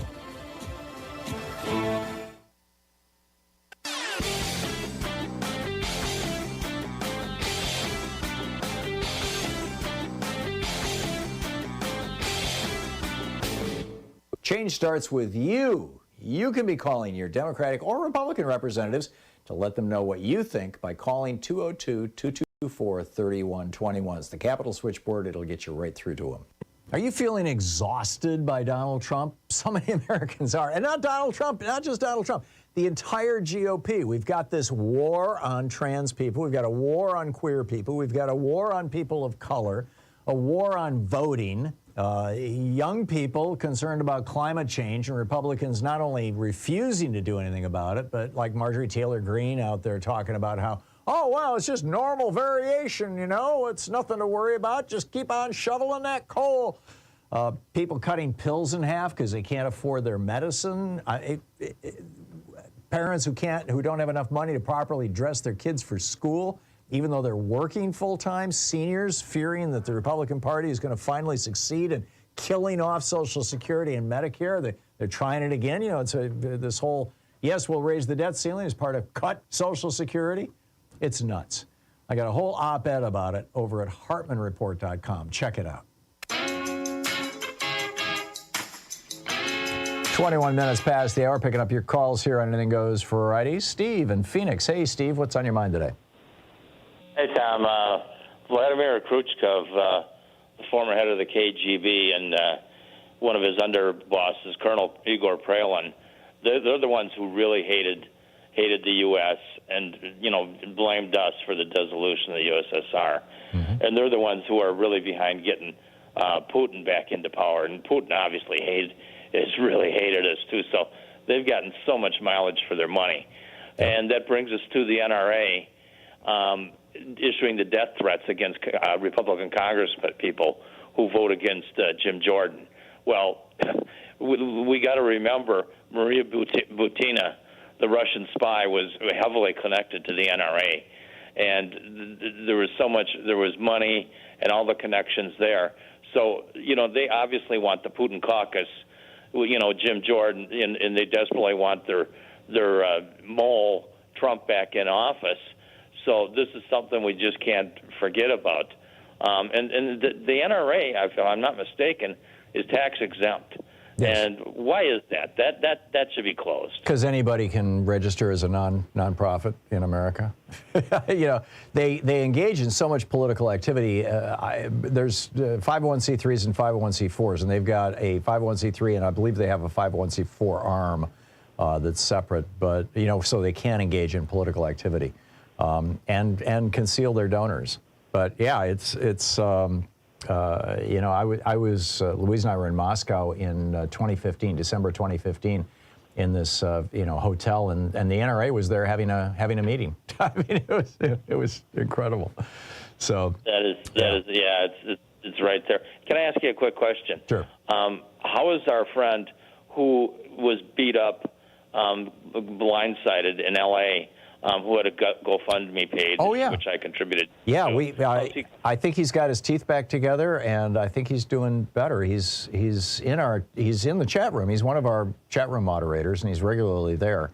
So this is the YouTube chat room, the chat room that's on YouTube. So right. if you go over there and check it out, you should be able to say hi and get a report. I haven't heard recently. I'm sorry, I don't have up-to-date information. Okay. Thanks, Tom. Have a nice weekend to you and everyone. Thank you, Steve. Bye-bye. You too. Jim in Santa Fe, New Mexico. Hey, Jim, what's on your mind today?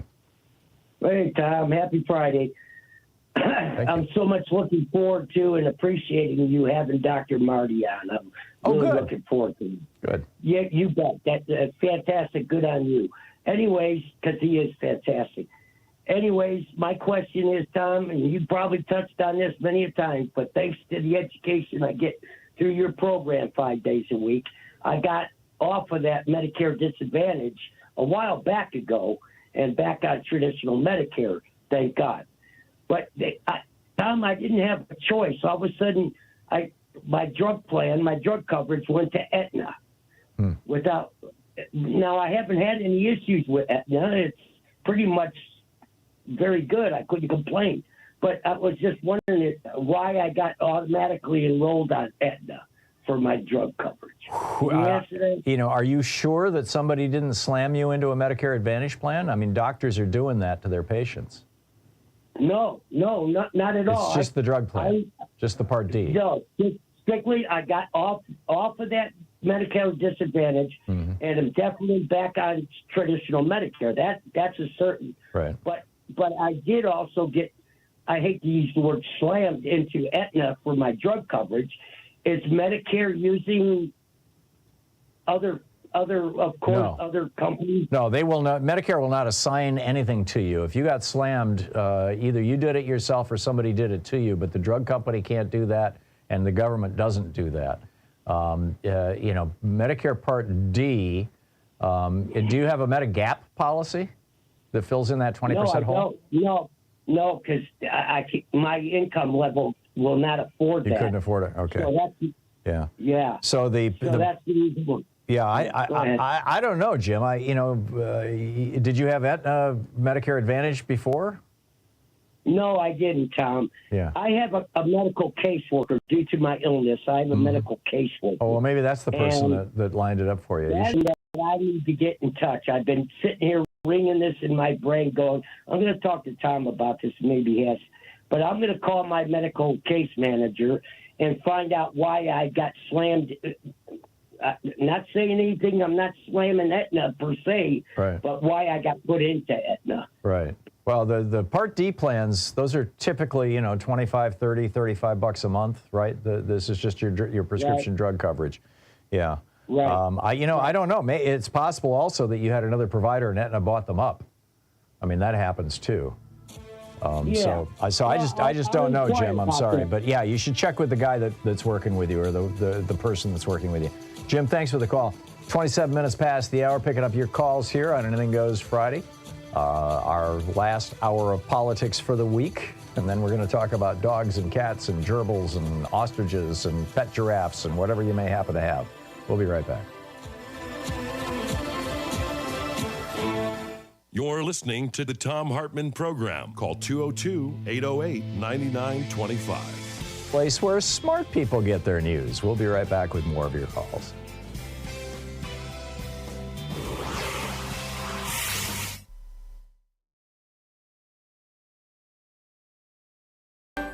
We're reading today from Truth in Our Times by David E. McCraw, Deputy General Counsel of the New York Times, the #2 lawyer for the New York Times. This is in Chapter 1, titled Election Day. It opens with a tweet from Donald Trump. The failing New York Times has been wrong about me from the very beginning. Sadly, I would lose the primaries. Said I would lose the primaries on the general election. Fake news. November 8, 2016. At 10 p.m., I made one last circuit of the newsroom. Our CEO, Mark Thompson, stood near the political desk, looking on with his wife and a small group of others connected somehow to the Times. Pennsylvania, Wisconsin, and Michigan remained in doubt, but the reality was sinking in. Donald Trump was on the verge of winning the American presidency. I'd been in newsrooms on election nights before. I know how it's supposed to be. The only thing that ever mattered was the horse race, think Gore-Bush, or the historic moment, think Obama-McCain. There was no investment in which candidate was winning. He or she was destined to disappoint in the long run. And the dominant emotion was a certain not quite cynical detachment amid the electric buzz of the vote count and projections and the anticipation of relief that the endless push of the campaign was finally over. Sure, you couldn't ignore the victories or the big picture moments, and the day after stories would be celebratory in their way, duly restrained but with a nod to victory itself. Not unlike the next day account of a Super Bowl game or Game 7 of the World Series. Capture the triumph for a night or relish the race too close to call. Leave the dancing and crying for others, for the believers. But this night was like no other election night. There had been an investment, not just journalistic, but spiritual. Donald Trump had campaigned not just against Hillary Clinton, but also against the New York Times and the American press, the mainstream American press. And his astonishing rise to the top of the Republican Party had been built on his near daily attacks on facts, on the very idea that facts matter. For journalists who approach truth like a secular religion and who have seen 1,000 times how a single true story could gut the political career of a lying politician, it had been a year of faith-shaking disbelief. A line had not just been crossed, but obliterated. The shock was palpable as the numbers came in, laced for some with the fading hope for a different outcome among people who generally wanted nothing more than a story worth telling. And there was still a paper to put out, a reckoning to account for. It was too much on an already long night. I slipped away. At the elevators, I ran into Sue Craig and a guy who was obviously not from the Times. Sue had broken one of the biggest stories of the campaign. She was the one who went to her mailbox one day in September and found pages from Donald Trump's tax returns in an envelope. She introduced me to her acquaintance. He had once worked for Trump. I didn't ask why he was there. Like me, Sue had decided to get away. "It's too weird here," she said. We all got on the elevator. Sue, who had written a devastating story about Trump, me, whose letter to Trump's lawyers had lit up the internet for a week in October, and one of Trump's guys. We rode in silence, a strange tableau on the strangest night of the year. 14 hours earlier, as I came into the building, the Times security guard had called me over. They wanted to make sure I knew about the plans for the next morning. In the quirky ways that things happen at the Times, I had become the lawyer to see for all the things that security guys encountered, from the intruder who pilfered women's shoes to the anonymous letter weaponized with razor blades. The Times was printing thousands of extra newspapers, and tables were going to be set up outside for all the people who would be showing up to buy the New York Times for posterity's sake. The headline, I later learned, was going to read, "Madam President." We had been caught flat-footed 8 years earlier when Barack Obama had made history. By the time I arrived for work early in the morning of the 2008 election, the line was already starting to snake down the sidewalk. Soon there were hundreds of Obama supporters who thought, and why wouldn't they, that the place to buy a copy of the New York Times was surely at the New York Times. Lots of things happen at the Times building. Selling newspapers is not one of them. Employees were pressed into emergency duty to cart bundles of newspapers from the Times printing plant in Queens, and the long lines outside the building stretched on into the afternoon. But it was Obama's victory in 2012 that was on my mind this morning. I vote in a neighborhood that is predominantly black and middle class. In 2012, following a drumbeat of stories about how Republicans hoped to suppress voter turnout, I walked into my polling place at a local school 8 minutes after it opened. The line already extended back to the schoolhouse door. "Did y'all sleep here?" a guy wanted to know as he stepped into the foyer. On this morning in 2016, I had arrived before dawn. I was the only one in line at my precinct's table. That all seemed like a strangely distant memory as midnight approached. I had made my escape from the building with Sue and the Trump guy. At home, I sat alone in the glow of the TV screens as the states that mattered fell into place for the Republicans. I turned it off. Donald Trump was about to become president of the United States. The next morning, in a light drizzle on a gray November day, the newspaper sales tables were set up outside the building as planned. No one stopped.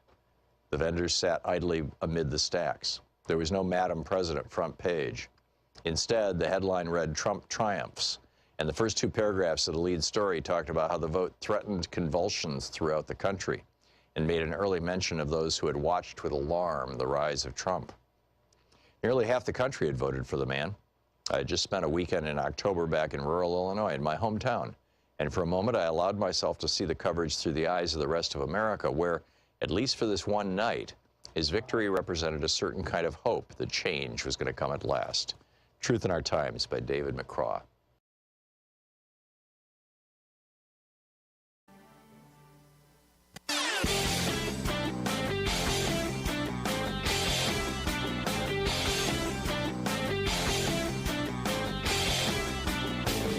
Hey, if you like the rants that I open the show with every day, they're typically published over at HartmanReport.com. Check it out. You know, back in the day, the Republicans had these kind of soft, big lies. Ronald Reagan telling us that if we just cut taxes on billionaires, it'll trickle down to all the rest of us. And you know, climate change isn't caused by fossil fuels, of course. And voter fraud is caused by black people. And gays and lesbians and trans people want to convert your children. All these lies. Public school teachers are communists. They really are not working. So now the Republicans have a new strategy because their lies are not working, including their lies about COVID and about Russia and about the media and everything in public schools, abortion. Because their lies aren't working, they're actually going after university-level researchers who look into how lies are created and propagated across social media and in the media and in politics. It's an amazing story, reported by both the Washington Post and the New York Times. I got a whole rant about it over at hartmanreport.com. Check it out.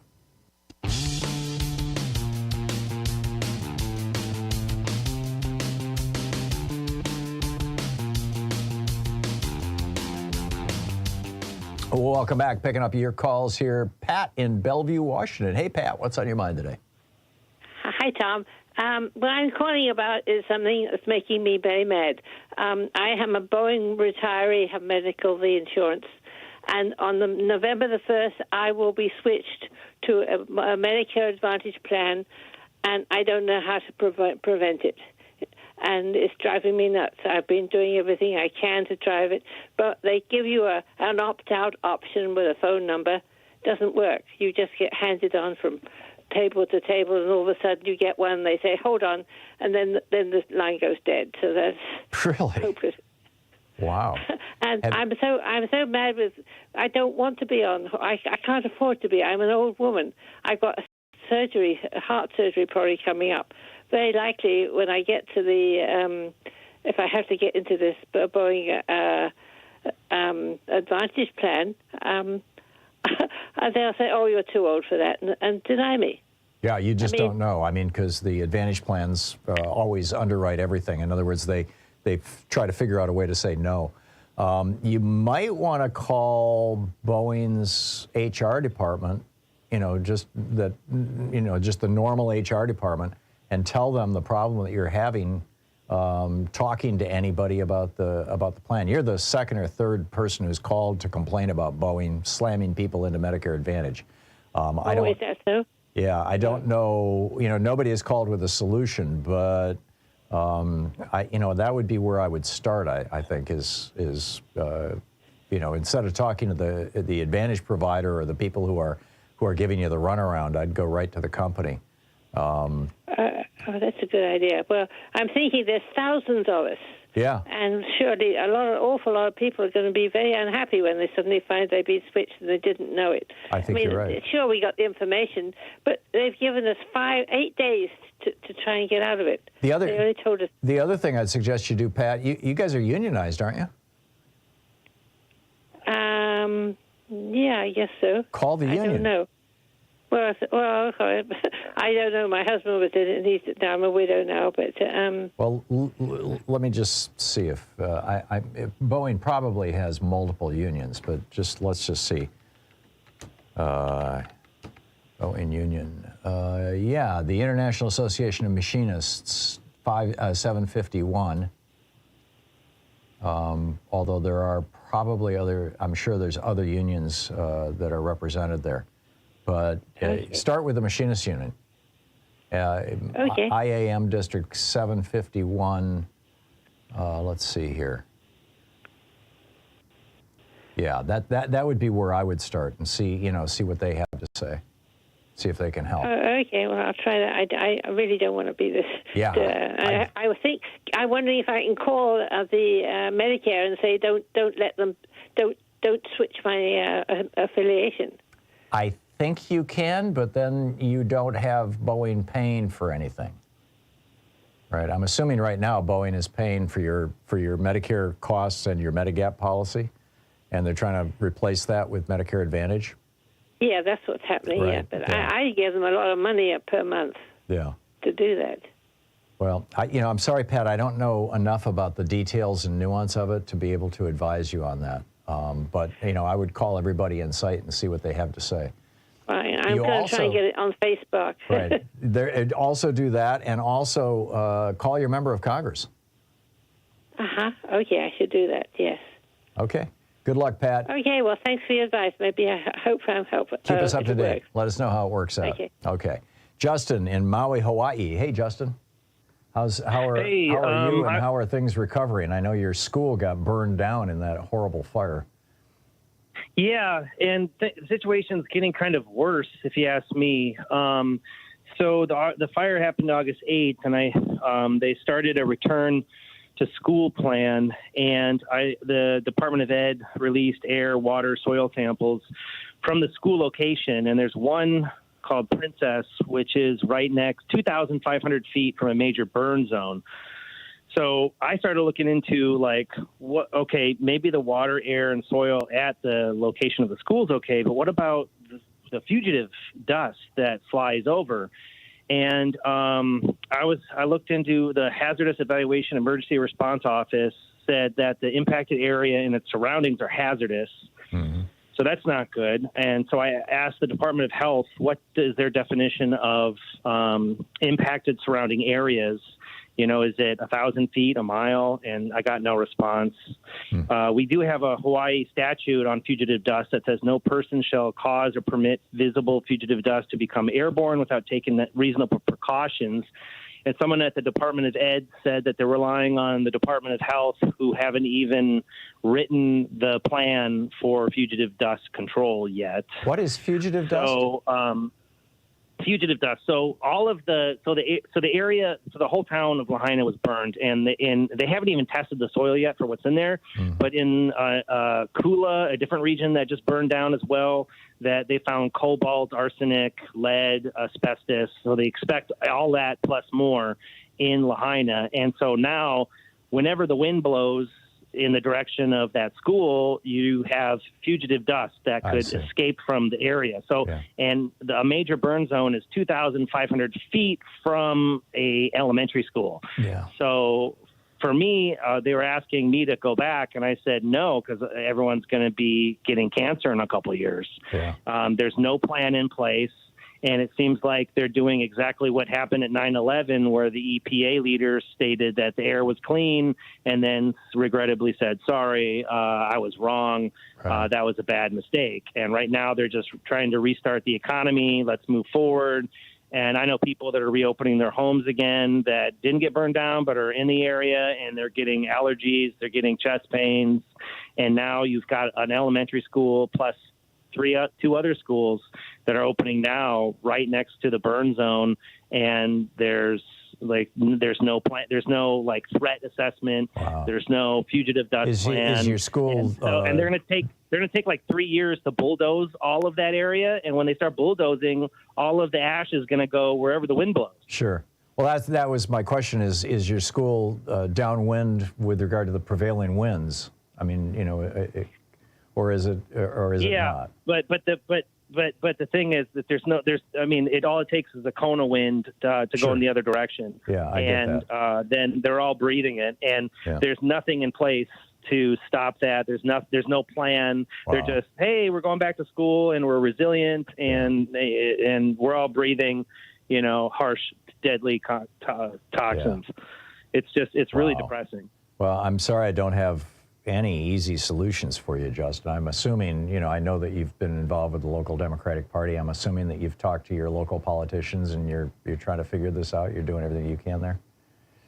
Yeah, I'm just trying to whistle blow and talk about what I've talked to reporters and trying to have more of a open communication about what's going on and open discussion, because the governor is the one who's pushing for this to start, and his appointees on the Board of Ed and Department of Health. This is all him. He's putting money in ahead of human welfare, and all I know to do is to speak out and say, hey, this looks wrong. This looks like a big problem.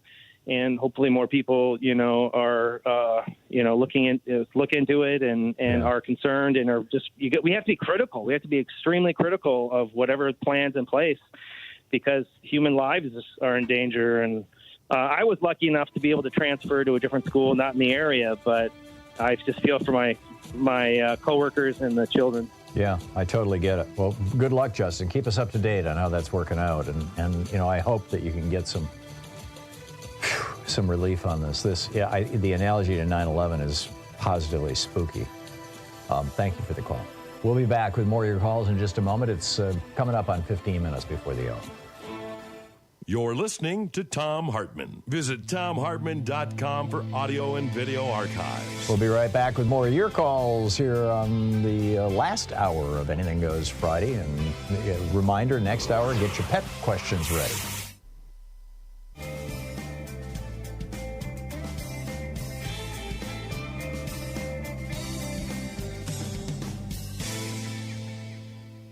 And welcome back, Jerry in Ontario, California. Hey, Jerry, thanks for watching us on YouTube. Yes. What's up?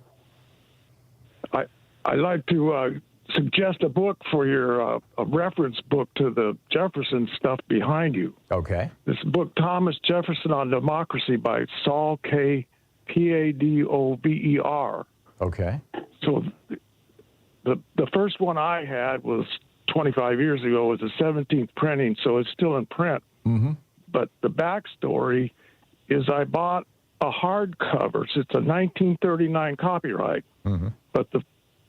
So I bought a hardcover, and on the dust cover is that he had just come back from Europe and wrote a book about Louis XVII. So he was in France, he was in Austria, and he was in Russia. Who's the he you're talking about? The author? The author. Okay. He's a professor. Mm-hmm. Anyway, he comes back and he puts this book together, and the last of 8 pages of the preface, the second to the last paragraph, is what he saw we were going to face. Basically, the fear that, or the stamina and stuff is going to take to face these years. Mm-hmm. So he goes back in World War II as an OSS officer, and he comes back and he writes this book, Experiment in Germany, a 1945 copyright. So I didn't know about this until I got a first edition of the paperback in 1946. Mm. That's the Thomas Jefferson on the Democracy name. Mm-hmm. Anyway, on the back of it has this book, Experiment in Germany, and that he was the editor of PM News in 1946.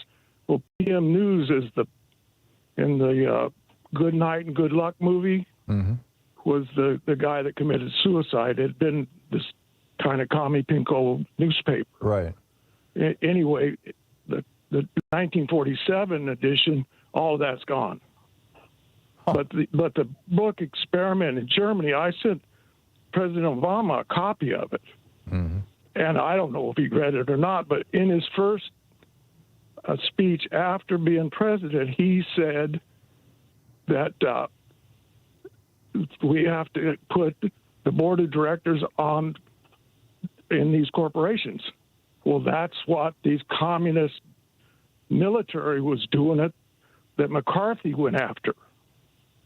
And when you gave that 1945 thing about the military saying, watch out for the fascists, mm-hmm. well, they knew Alan Dulles was already dealing with the fascists. Sure. At that time. Yeah. So this book, Experiment in Germany, is this story. It's an amazing story. He went across the bridge as my old man built for Patton, and that President Obama, his grandfather, went across. He was there in this PSYOPs operation, and they turned it immediately into a interrogation of the POWs, the slave laborers. They knew about the death camps when they were in France because they had the slave laborers that built the place, right. Auschwitz and that. Yeah. Yeah, those camps were not a secret. Yeah. Fascinating stuff, Jerry. Thank you. I'll keep an eye out for it. I appreciate the tip. It sounds really good. It's 48 minutes past the hour. I'll be back with more of your calls in just a moment. Stay tuned.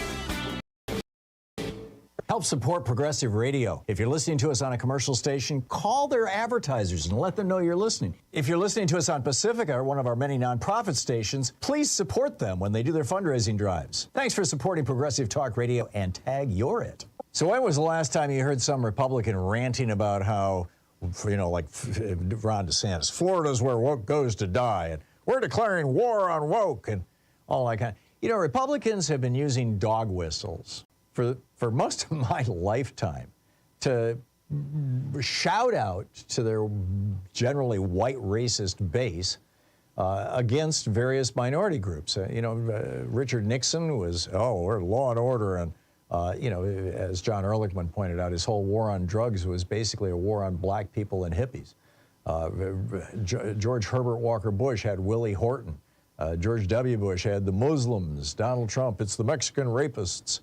It just never ends. Woke is just the latest dog whistle they've got. So the next time somebody uses that phrase, just, you know, ask them, you know, what are you talking about here? Are you just trying to tell me that you're a bigot? I mean, what are you really saying? There's a whole rant about this over at HartmannReport.com. Check it out. And welcome back. Picking up your calls here. Kevin in, whoop, there we go. No, now we go. Hey, Kevin in Kentwood, Louisiana. Hey, Kevin, what's on your mind today? Hey, Tom, first-time caller here. We love your show. Thank you. Two things. One, do you think any of these judges in any of the Mr. Donald Trump trials will actually give him jail time for his continued contempt and violation of the gag orders? He was threatened with it this morning. Judge Erdogan or however you say his name, the one in the New York case, he pointed out that the tweet or Truth Social, whatever they call them, you know, over on Donald Trump's Nazi-infested social media site, which, by the way, Joe Biden has joined and now has more followers than Trump does, which is hysterical. But anyway, over on his website, Trump still had or I guess it was mirrored on DonaldJTrump.com, had that post which doxed the court worker, the assistant for I believe for Letitia James, maybe for the judge. And the judge just read him the riot act for it this morning and threatened him with jail. So, but apparently they pulled it down in the last day or two. So they didn't send him to jail. Yes, but this judge, according to his attorney, it was in oversight for 17 days. Exactly, yeah. And this judge is just about at the end of his rope. And number two, do you think Michelle Obama, in the long run here within the next year, will throw her name in the hat? No. She's made it very clear she doesn't want to run for political office. So, no, I don't think there's any chance of that. Kevin, thanks for the call. I'm sorry to disappoint you if you're a Michelle fan. I mean, I am, but, I'd vote for her, but she's not. I don't think she's going to run. Philip in Baltimore. Hey, Philip, what's on your mind today? Hi, I'm a 64-year-old factory worker, and you had a caller on Monday. I tried to call on Tuesday. They told me to call back today. That was parroting the line of pushing the retirement age to 70, and you cut him down, and it made me feel so good because I've been screaming at the TV for years every time somebody says that. Because people in manufacturing, we can't, by 65, we're worn out. And if we're even alive, it's good. But it made me feel really good to hear somebody stand him up, and he backed down when you said that no, you can't. Pushing the retirement age is wrong. So thank you. It's always guys with white collar jobs who are like, oh well, people can work to 70. Well, yeah, you're sitting behind a damn desk. I mean, get out there and lay some bricks. Throw some garbage cans around for a month or two, and come back and tell me, people can work until they're 70. Come on. You're right. And it feels good to hear somebody screaming at the TV every time. Nikki Haley and the Republicans, they actually, when Jordan, the guy who nominated Jordan the second time, he came out and said it, that the three things he wants to do is cut Social Security, cut Medicare, and they said it. I know. They actually said it. I know. They're absolutely shameless. It's just incredible. And still, if you ask their followers, these pathetic Trump humpers, did you realize that the Republicans want to cut your Social Security, your Medicare, your Medicaid? Oh, no, they would never do that. It's incredible. Philip, I want to get another call in here, but thank you for the call, and thanks for your kind words. I hope we talk again in the future. Jim in Ohio. Hey, Jim, what's up? Where in Ohio are you? I'm in Columbus. Oh, okay. But I hear everybody talking about the Ukraine, and I'm wondering why nobody ever talks about how we want to put NATO bases all the way around Russia's border. We don't have NATO bases all around Russia's border. We just have NATO bases on the eastern side, which is where Europe is. NATO is designed to protect Europe from Russia. You've got Russia potentially being belligerent with India. There's no NATO bases there. You've got Russia, the Russia-Pakistan border. There's no NATO bases there. You got the Russia-China border. There's no NATO bases there. And you got the Russian western border that you know, is just 12 miles, I believe it is, or maybe 15 from Alaska. There's no NATO there. So I don't think they're going to put a NATO base in Ukraine. I have no idea what you're talking about, Jim. You don't think they're going to put a NATO base in Ukraine? I don't know. I think, frankly, they should. I mean, the whole point of NATO is to protect democracies from an autocratic dictatorial regime, which is exactly what Putin's Russia is. So yeah, okay, there's you know, NATO should. If Russia put a base in Mexico or Canada, that'd be all right. You know, if Russia wants to develop alliances like that, I mean, they already have with Cuba. And so, yeah, Jim, these false equivalencies are just absurd. I mean, they're literally absurd. Jeff in Portland. Hey, Jeff, I only have about 45 seconds. You got a quick one? Yeah, I told Mark I wanted to disagree with you, Tom, as far as not yet hearing you call for a ceasefire in Israel. I'd love to see a ceasefire.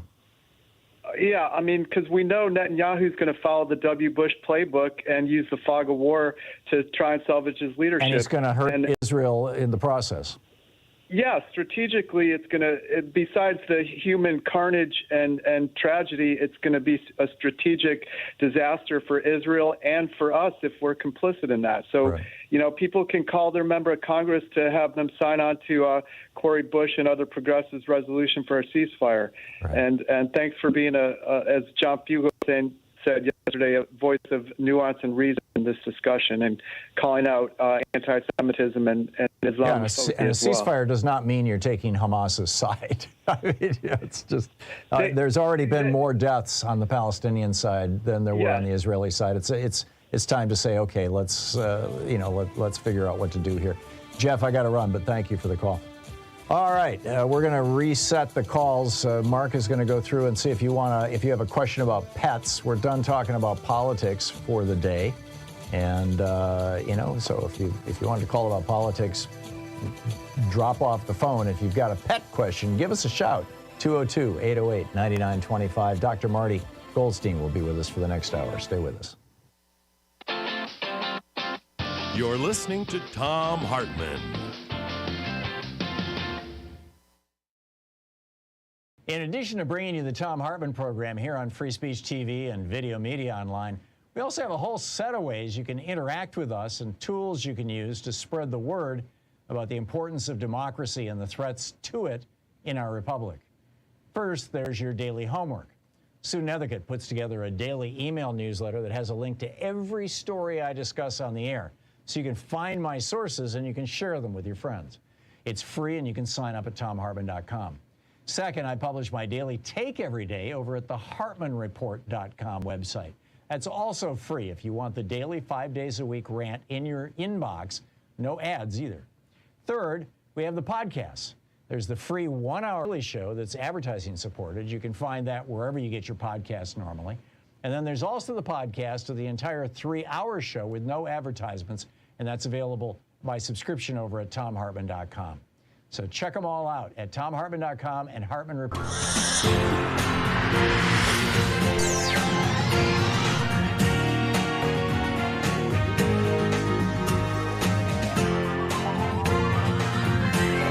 We say fight back!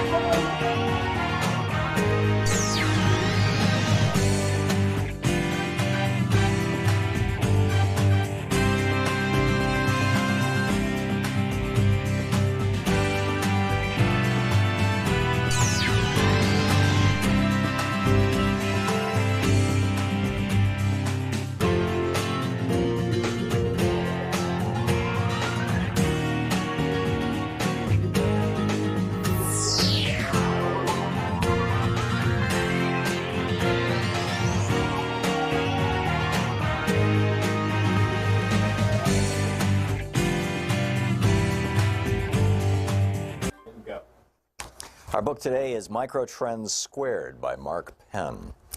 The first chapter, The Building Blocks of Change today, the power of microtrends. We live in a microtrends world. It's driven by granular, often opposite patterns of human behavior that seem small but punch above their size. We've identified these powerful patterns as microtrends, and the world is full of them. Together, they are the dots of a global impressionist painting that comes to life when you step back and look at it holistically.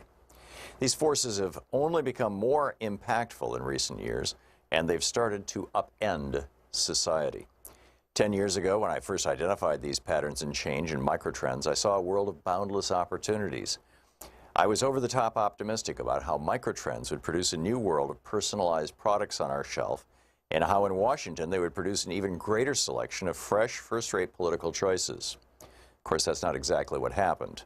Instead, the information age has given way to the disinformation age, in which fake information abounds. The nation founded on free speech is grappling with how to live with free speech in the era of the internet troll. The optimism around our economy faded with the unexpected crash of 2008, followed by a historically slow recovery over a decade. Only now is it recovering. Unparalleled consumer choice is leading not to the growth of more startups, but to the dominance of just a few internet companies, which are amassing more and more power on the basis of data gleaned from willing but unknowing consumers. And the older generations who in their own youth led a rebellion have now dug in their heels against the politics and culture of today's new generations. What makes the microtrend such a powerful tool in this moment is that it can unpack and explain changes that we're seeing that otherwise make no sense. On the surface, for example, the middle class can seem to be shrinking, and this is alarming. But it is only by digging deeper and seeing that education is driving more people into the upper classes that we can come to understand these overall statistics at a more molecular level. Often, two diametrically opposed trends are occurring at the same time, which would be invisible in the averages, but which leap out when understood as the result of a cauldron of microtrends. Today in politics, for example, there is no overall ideological shift. Instead, one group of moderates became more conservative and another group became more liberal, causing society to become both more liberal and more conservative at the same time, essentially canceling each other out. This increased polarization then produces even more gridlock and confusion. We can see similar tugs and pulls throughout society. While one group seeks more technology, another one wants to sit in the Amtrak quiet car. Some can't sit through a 6-second commercial. Others spend hours and hours binge-watching TV. Some live in a world of globalization, while others yearn for a return to greater nationalism. To explain all this, we've borrowed from Newtonian physics. For every trend, there is a counter-trend. It's human nature in the information age. Every move or desire in one direction seems to inspire a counter-move by another group in the opposite direction. For every radical group, there's a new conservative group. For every new product in mobile technology, there are those sticking to the flip phone. Only by understanding the complexity of these developments can we make sense of a world that seems senseless, confused, and even jumbled. While in 2007, microtrends allowed you to navigate the changes of the day, now microtrends squared lets you better understand the emerging chaos as the seesawing of opposite forces fighting for dominance in the social, political, and cultural world. In the last decade, technology was able to exploit and even conquer the world of microtrends with its ability to customize products and our lives based on AI and big data. But even as these attempts have transformed our lifestyles, they've also led to some serious unintended consequences that have further clouded society. Microtrends disentangles many of these shifts and lies at the source of many battles for power that have disrupted our world today. As you'll see throughout this book, those ongoing battles will result in some very unlikely winners, losers, and shifts in the overall power match of society. While the technology behind increased personalization of goods and services has been providing us with more choice in our daily life, we've instead been making fewer choices, burrowing into comfortable silos. We expected that the advances in our ability to customize goods and services would open us all up to a new world of never-ending experimentation. A decade later, exactly the opposite has occurred, and our society has become increasingly polarized, with people finding choices they like and picking them over and over again. In 2007, microtrends explained how the Starbucks economy had succeeded the Ford economy. In the Ford economy, you could have any color you wanted as long as it was black. The aim of industry was to mass produce products at the lowest possible cost, and that meant standardization of goods. But the new economy of the 21st century was moving starkly away from that model, instead providing consumers with any color they wanted. The Starbucks economy was based on creating greater value through customization, even of simple products like coffee and tea. People everywhere became more individualistic in their tastes and were rebelling from carefully mowed lawns and white picket fences. The marketplace responded to these trends by allowing people to have it their own way, and they did. The theory was that more choice would result in a happier and more satisfied group of consumers. Variety would open consumers up to new experiences, in many ways bringing us closer together, allowing us to mix, match, and try out all sorts of new options. Something rather surprising happened, however, as consumers got more choice. The book Microtrends Squared.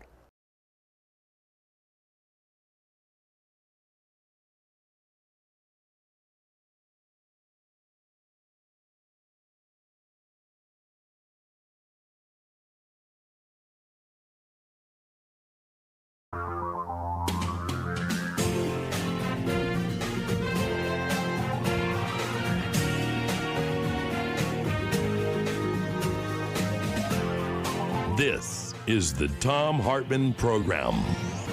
All right, let's take a much-needed break from politics here for an hour and talk with Dr. Marty Goldstein. He is the integrative veterinarian specializing in both traditional and alternative medicine for your pets.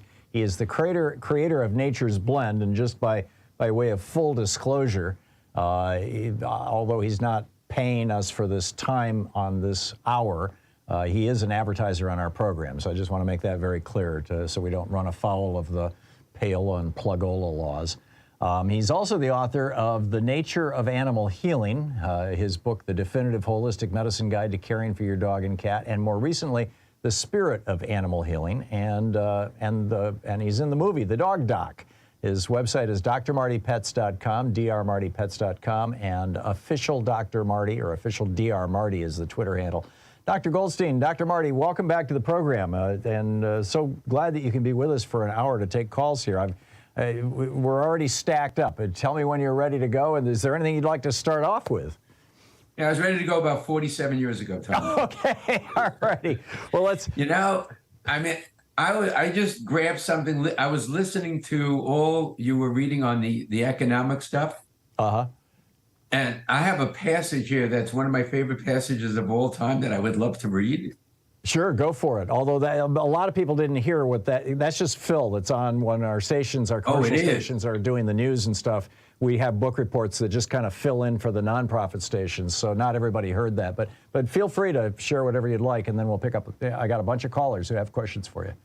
Some writers have so confused society with government that they leave little to no distinction between them. Actually, they are not only different, but have different origins. Society is produced by our wants, government by our wickedness. Society promotes our happiness positively by uniting our affections, government negatively by restraining our voices. Society encourages common good, government creates distinctions. Society is a patron, government is a punishment. And every state society is a blessing, and it goes on and on and on. Yeah. It was written by Thomas Paine in 1776. Yeah, well, back then, government was pretty treacherous. There was not a single democracy in the world at that time. I would be inclined to disagree with today, but anyway, we're not here to talk about politics. So let's pick up some calls here, all right? So let's start with Ken in Woodbridge, Virginia. You are on the air with Dr. Marty Goldstein. You have a question? Again? Yes, sir. Thank you for having this show. We recently adopted a dog a couple of months ago. I live in Virginia. This dog was from Michigan and evidently had a traumatized background. And so we're trying to housebreak the dog. And my wife is very patient with this dog. The dog barks at everybody in the house except for my wife. But we're trying to get the dog to go out, use the bathroom outside. And when the dog goes outside, it's like scared to death. It'll pee okay, but as soon as we get out, we have to carry it out the door, and then it runs around the house a couple of times, and then we're trying to get it to, in an area of the yard he'll go and stuff. but the noise and stuff outside is, I don't know, the dog is, he's too traumatized. So we've probably cleaned the inside of our house on the carpet about 10 times already with this dog. And sounds like your dog has PTSD. Yeah. Dr. Marty? Well, first of all, it sounds like a behavioral issue, and a good trainer that doesn't have to break the dog, but support positive change, positive behavioral issues. One thing, and this is the new buzzword, is the gastrointestinal system is central to the entire well-being of the body, humans and animals. Serotonin, which is the happy hormone, 70% of it in the body is made in the intestine. So reestablishing the proper, what's called microbiome with a very good probiotic supplement could do wonders for behavioral issue. And there is a remedy that's been handed down since the 1800s by Dr. Edwin Bach called Rescue Remedy. Get it in any health food store, has no side effects, and it really works incredibly. We've used it in literally tens of thousands of dogs and cats just by putting 3 or 4 drops in the mouth to just help calm them down, make them more relaxed within themselves. There are so many different supplements that work well for calming, but I would just, if 1 or 2 things work, don't use 10. I would start with that. Is there any pharmaceutical intervention, or is that something that you would discourage? I would rather not, because there's no such thing as a pharmaceutical without a side effect. Totally get it. And you got to realize pharmaceuticals have been around for what, 100, 120 years?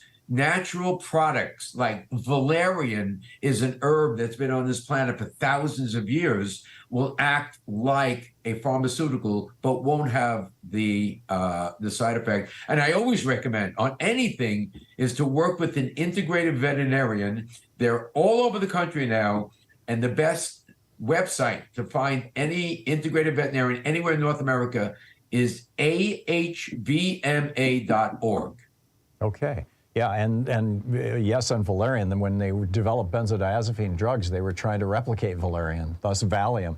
That's it. That's where we went wrong. Is we took the active ingredient in a natural substance and made it into a chemical, trying to replicate it. There you go. And we created side effects. Okay, Angie in Seattle, you're on the air with Dr. Marty. Hi, Dr. Marty. Thanks for taking my call. Hi. I was listening to the first caller, and I was running to get a pen, but because I knew I was going to have to write something down.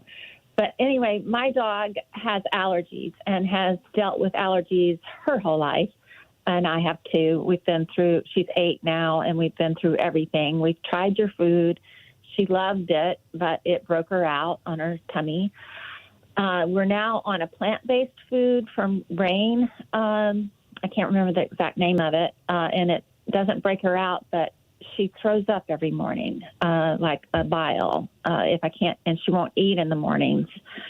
So I don't know what to do. I don't know if it's the food. I don't know what to do. Yeah, I mean, any suggestions? My experience of 50 years of being a clinical veterinarian, probably about 85% of the dogs we saw in our practice and still see in our practice have some form of allergy. We have done a ton of food allergy testing based on blood, not 100% accurate, but we've learned so much about it. There are definite remedies and what are called nutraceuticals or supplements that help balance or even reverse allergies. The number one is a very high concentrated, high quality fish oil. There is a supplement called beta-sitosterol that acts like cortisone in the body but has no side effects. There are homeopathic remedies that work well in getting the body to recognize its own allergies. And to do that, I recommend working with a really experienced integrated veterinarian versed in homeopathy. You have to watch out for vaccinations. I am not anti-vaccine, but there is a medical condition called the allergic breakthrough phenomena in human medicine that's now transposed into veterinary medicine, where the components of these vaccines, especially vaccines that are not needed because the dog already has an immunity like we do with polio, stimulates the body's own white blood cells to react against its own body's DNA, causing allergies. So you have to really beware about continuing to vaccinate a dog that doesn't need vaccines. Other than that, we reversed, I became very renowned for reversing thousands of dogs with severe allergies, non-responsive to medical therapy. Also, when we're out of time here. Right. We're hitting a break. Hang on just a second, Dr. Marty. We're talking with Dr. Marty Goldstein here. Your pet questions. This is the Thom Hartmann Program. And we will be back with more of your questions for Dr. Marty in just a moment. Stay tuned. It's 15 minutes past the hour.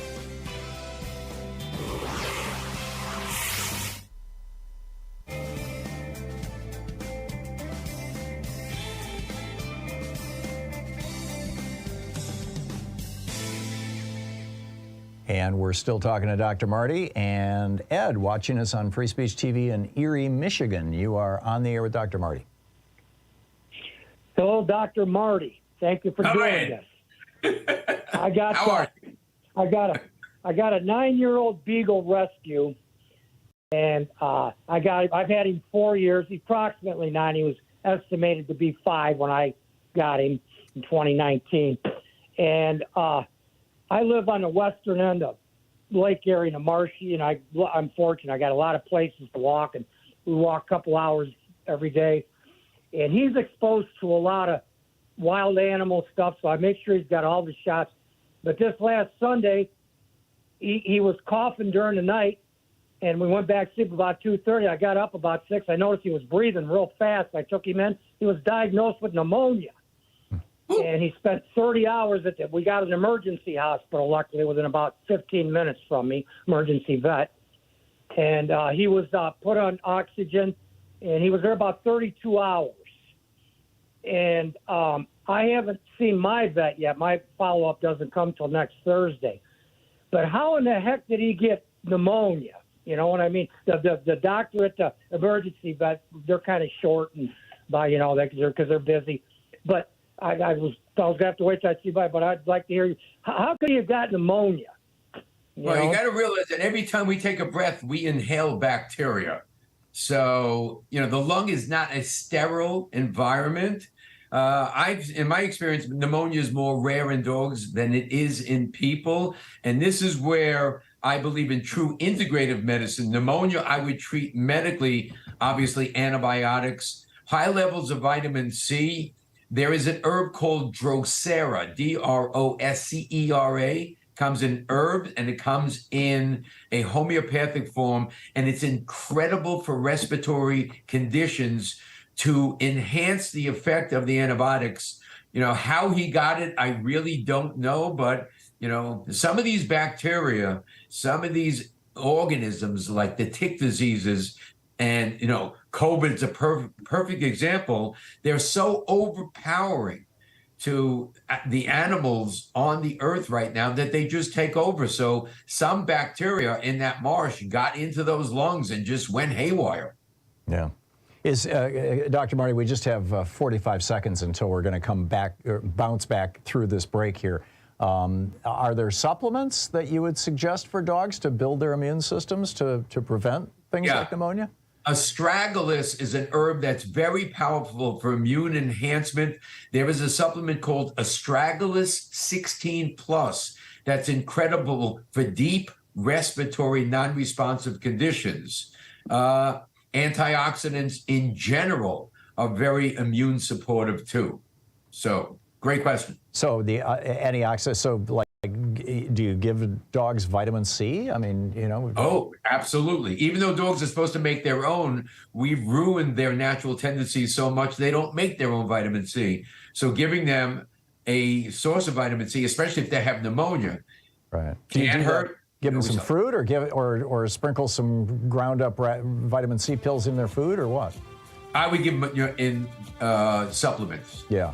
Okay. And there's so many supplements that are made for animals right now that it takes a lot of the guesswork out. That's great. Okay, we're talking with Dr. Marty Goldstein. We will be back with him in 60 seconds. I've got to read a commercial over on the... Oh, I don't have a commercial in this break. Okay, great. We'll be back with him in about 10 seconds, so stay with us. We'll be right back.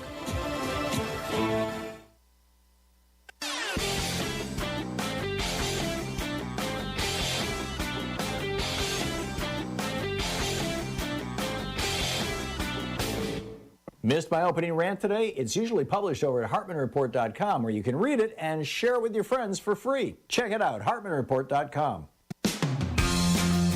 Welcome back. World-renowned veterinarian, integrative veterinarian Dr. Marty Goldstein is with us for the hour, taking your calls. Bob in Raleigh, North Carolina, you are on the air with Dr. Goldstein. Dr. Marty. Oh, thank you, Tom. Thank you, Dr. Marty. How are you doing today? Hi, Bob. How are you? Good. I'm switching gears here. I'm going from dogs to cats. So, and in a way, this is almost indicative of what's going on in the Republican side in Congress. I'll leave it at that. I have an inappropriate urinating cat. I'm looking for any kind of guidance you have here. He's been doing it a little bit, real brief history. He is 9 years old. I rescued him off Highway 68 in Greensboro. I actually saw him get hit by a car. He was on the highway, so someone must have just dumped him on the highway. He was my wife's favorite. She loved tuxedo cats, and I know about the cats. We have a total of 7, 1 outdoors, 6 inside. We've had dogs before. We're just rich in cats right now. But I have them separated so that the guys don't fight. I know they're under stress, and he's under stress because my wife passed away in August. And he, along with all the boys, it's like a frat house, are feeling the effects. But he is really, I'm looking for any kind of guidance here. He has been one to inappropriately pee, and now a couple of the other guys are kind of saying, I've had enough of this, gauntlet thrown down. So he is a very loving cat. He was, like I said, my wife's favorite. I am trying to reprogram myself to be more loving to him, and I am open to anything from a cat whisperer to a repellent to medication. I've tried using sedation, and it just doesn't seem to work. And if it means me being retrained or trying to reprogram him or just encourage him to do it less, I do it out of, respect for my wife, Linda, and to keep him in the fold. He also has, because of that hit by the car, he had a fractured hip, and he has a bit of a stricture in his in his pelvis, so I have to watch what I feed him.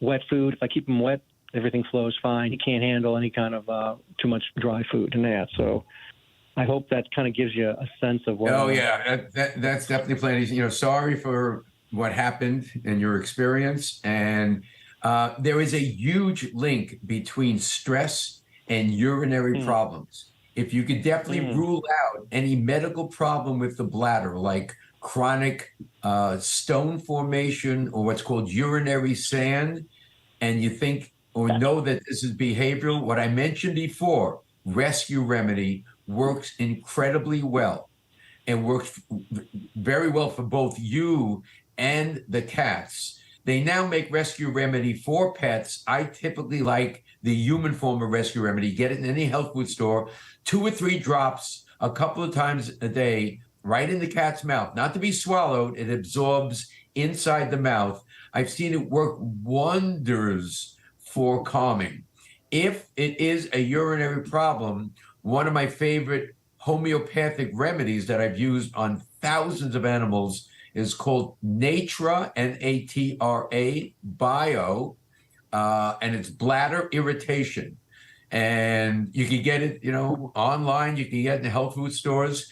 Homeopathy doesn't care what the diagnosis is. It gets the body to recognize the condition so we can heal it.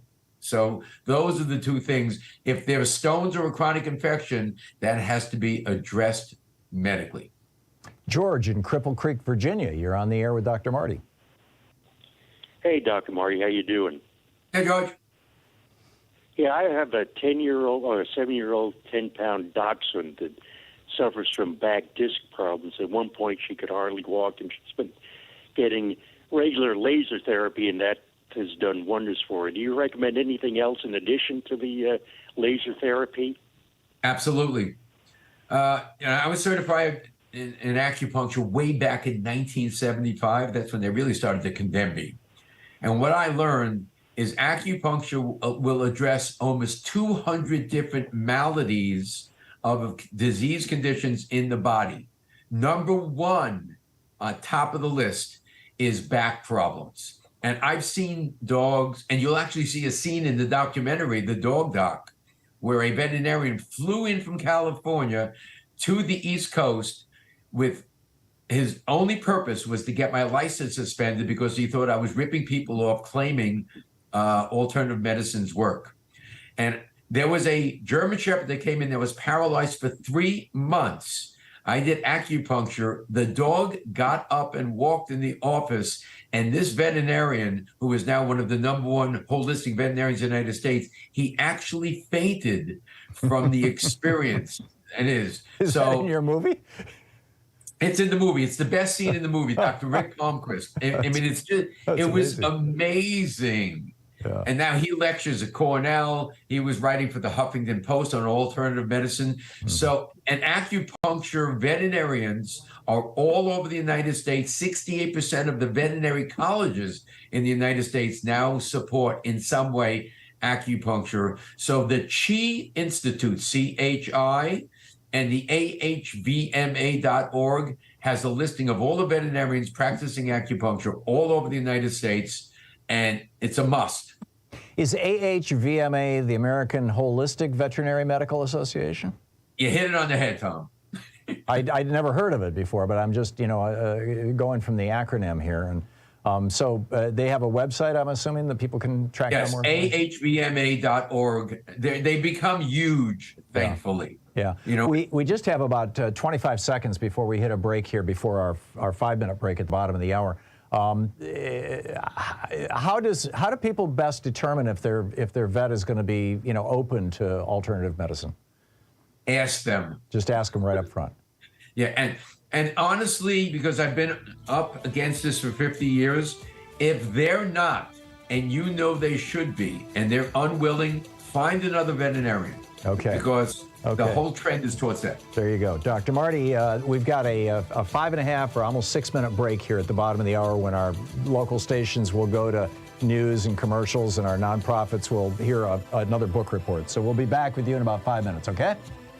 No problem. Thank you very much. Dr. Marty is with us. Stay tuned. Listening to the Thom Hartmann Program. Call 202-808-9925. It's Dr. Marty Goldstein taking your calls for the hour about your pets, dogs, cats, pet giraffe, whatever it may be. We'll be right back.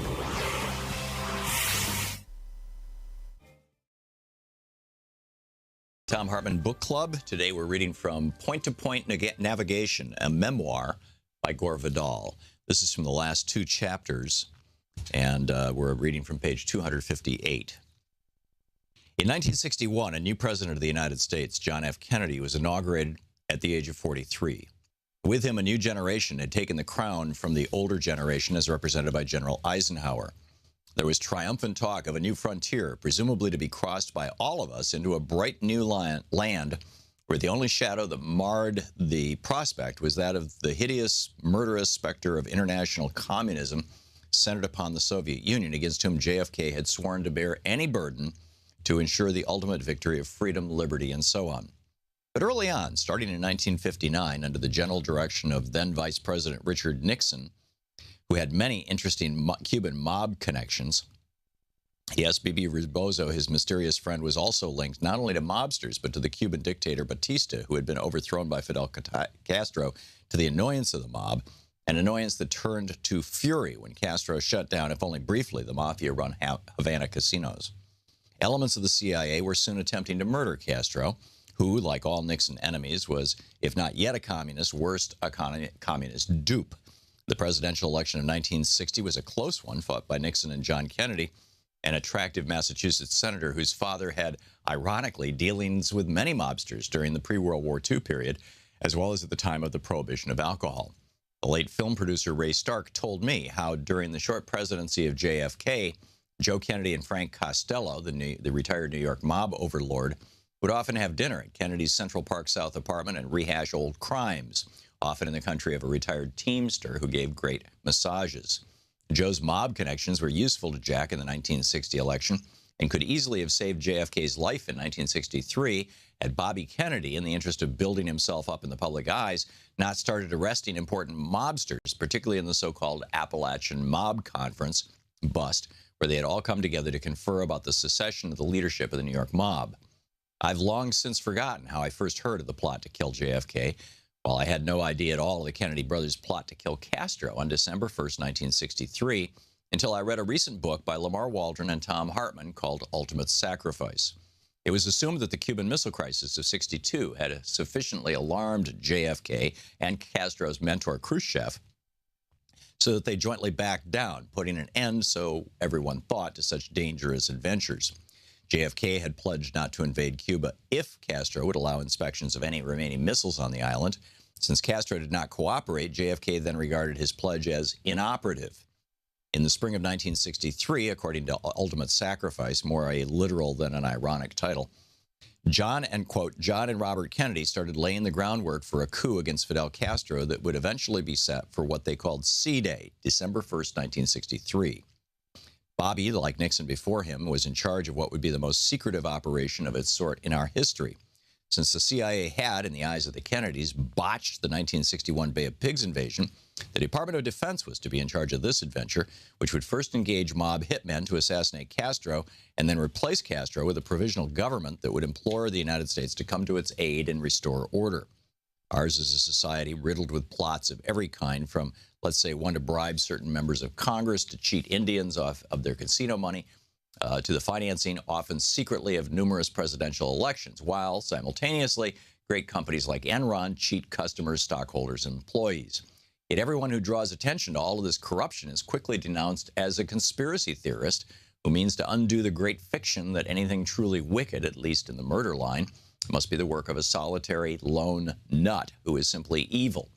Hence the setting up of Lee Harvey Oswald as the lone crazed killer of JFK, despite his own brief but presumably accurate statement after his Dallas arrest, "I'm the patsy." Then, as planned, his being gunned down by Jack Ruby, a fellow CIA asset.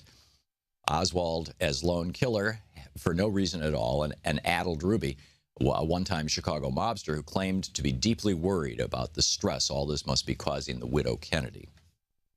And he goes on in chapter 55. Ultimate Sacrifice describes how the Kennedy C-Day plan was penetrated by three mafia godfathers: Carlos Marcello, New Orleans; Santo Trafficante, Tampa, Florida; and Johnny Roselli out of Chicago. All three were being vigorously pursued by Attorney General Robert Kennedy, along with a dozen of their associates, of whom 6 were also working on the Castro murder case. The crime bosses then used parts of the C-Plan, a.k.a. AM World, to arrange JFK's assassination in a way that would prevent a thorough government investigation in order to protect the coup plan, its participants, as well as, naturally, national security by invoking the secrecy surrounding the C-Plan. The mob bosses targeted JFK twice before Dallas, once in Chicago on November 2nd, JFK called off his motorcade, and then in Tampa on November 18th. He survived unscathed. Ultimate Sacrifice reveals and details why Robert Kennedy later told several close associates the name of the godfather, Carlos Marcello, who had ordered his brother killed. But he couldn't do anything about it for fear the Soviets might go to war. Ironic and tragic action. I recalled when over the years I'd asked why what happened at Dallas happened, I'd answer, because Bobby had broken a truce made with the mob by Joe Kennedy in 1960. The book, Point-to-Point Navigation by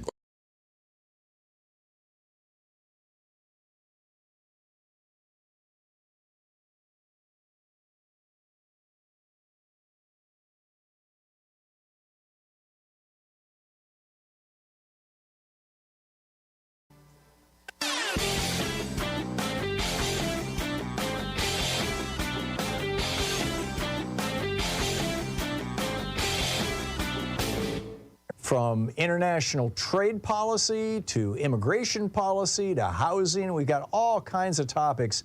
The wars between Republicans and Democrats, the Republican efforts to induce fascism in the United States. A great selection of opinions will be found over at HartmannReport.com.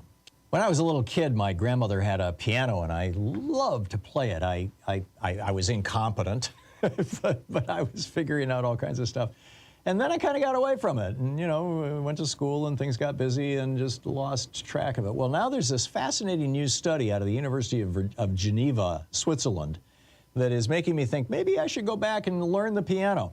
What they found was that they took a group of 132 healthy older adults, retired, 62 to 78 years old. Half of them learned the piano, half of them took music classes without learning the piano. And what they found was that those who learned the piano actually had the strongest increase in their memory, in their mental competence, their mental faculties. Those who took the music classes also did well, but learning the piano was a huge step. So check it out. There's a whole long rant about this over at HartmanReport.com. Check it out. And welcome back. Dr. Marty Goldstein is with us for the hour, taking your calls about your pets. Dr. Goldstein is the author of, in fact, hang on just a second here. Let me get all the details here. He's the author of The Nature of Animal Healing, the definitive holistic medicine guide to caring for your dog and cat. And most recently, The Spirit of Animal Healing, and there's the movie The Dog Doc. His website is drmartypets.com, drmartypets.com. Jessica in Chicago, you are on the air with Dr. Marty. Hi, Tom. Hi, Dr. Marty. Thank you for I'm so happy to talk to you because this is a strange one. Okay, my daughter's male cat gets crystals. He ended up in the hospital. Last time it was like a 3-day stay. It ended up being like $3,000 for her. And her vet is telling her she can do a surgery to change his sex. That it's a very expensive surgery, but she said that it would stop the problem. She would be able to, I don't know, have you ever heard of this before, where he's a male cat? Absolutely. Yeah? It's very common. It's called a urethrostomy. And what you're essentially doing, this is a cat that's producing a lot of what's called urinary sand, which is the forerunner of a bladder stone. And male cats, their passageway is so narrow that they block. And this surgery is literally a life-saving surgery. One of my favorite cats of all time, Topi, who is now 6 years old, had this condition when he was very young, and he has become a normal, healthy, happy cat solely because of the surgery. He still makes the sand, but it eliminates it so easily because his little pee-pee is not there blocking it. So I highly recommend, if this is what's going on, to have the surgery done. It's life-saving. That's remarkable. Sharon in Anaheim, California, you're on the air with Dr. Marty. Hi, Tom. Hi, Dr. Marty. Hi. My Maltipoo, she's 11 years old. She was diagnosed with insuloloma, and they have her on it's Hills AD urgent care, which apparently works to try to keep her insulin up because she has hypoglycemia.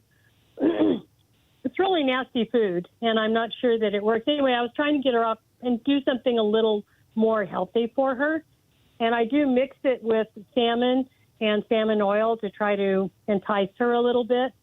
But she's also on prednisone 2 times a day, a low dose. Don't know if there's anything more I can do. Well, just in general, if I had cancer, I would get myself in the hands of a very sharp, integrative doctor that is successful. When I graduated Cornell, 1 out of 10 dogs approximately got cancer. Now it's 1 out of every 1.61. It's a very common thing. I have successfully, quote unquote, put into remission or cured dogs with insulinoma, but it was by getting their immune system to start to function again. There are supplements that enhance the functioning of the pancreas. One is called pancreatrophin by standard process. There are homeopathic remedies for the pancreas, but I don't think a cancer patient should be treated by a telephone call into a show. And the best thing you could ever do is start to work in conjunction with a integrative veterinarian that is successful with cancer, and not just try to find a good diet to use while we're on the cortisone and stuff like that, because something can be done at a much higher level. Nova in Lacey, Washington. You are on the air with Dr. Marty. Oh. Nova?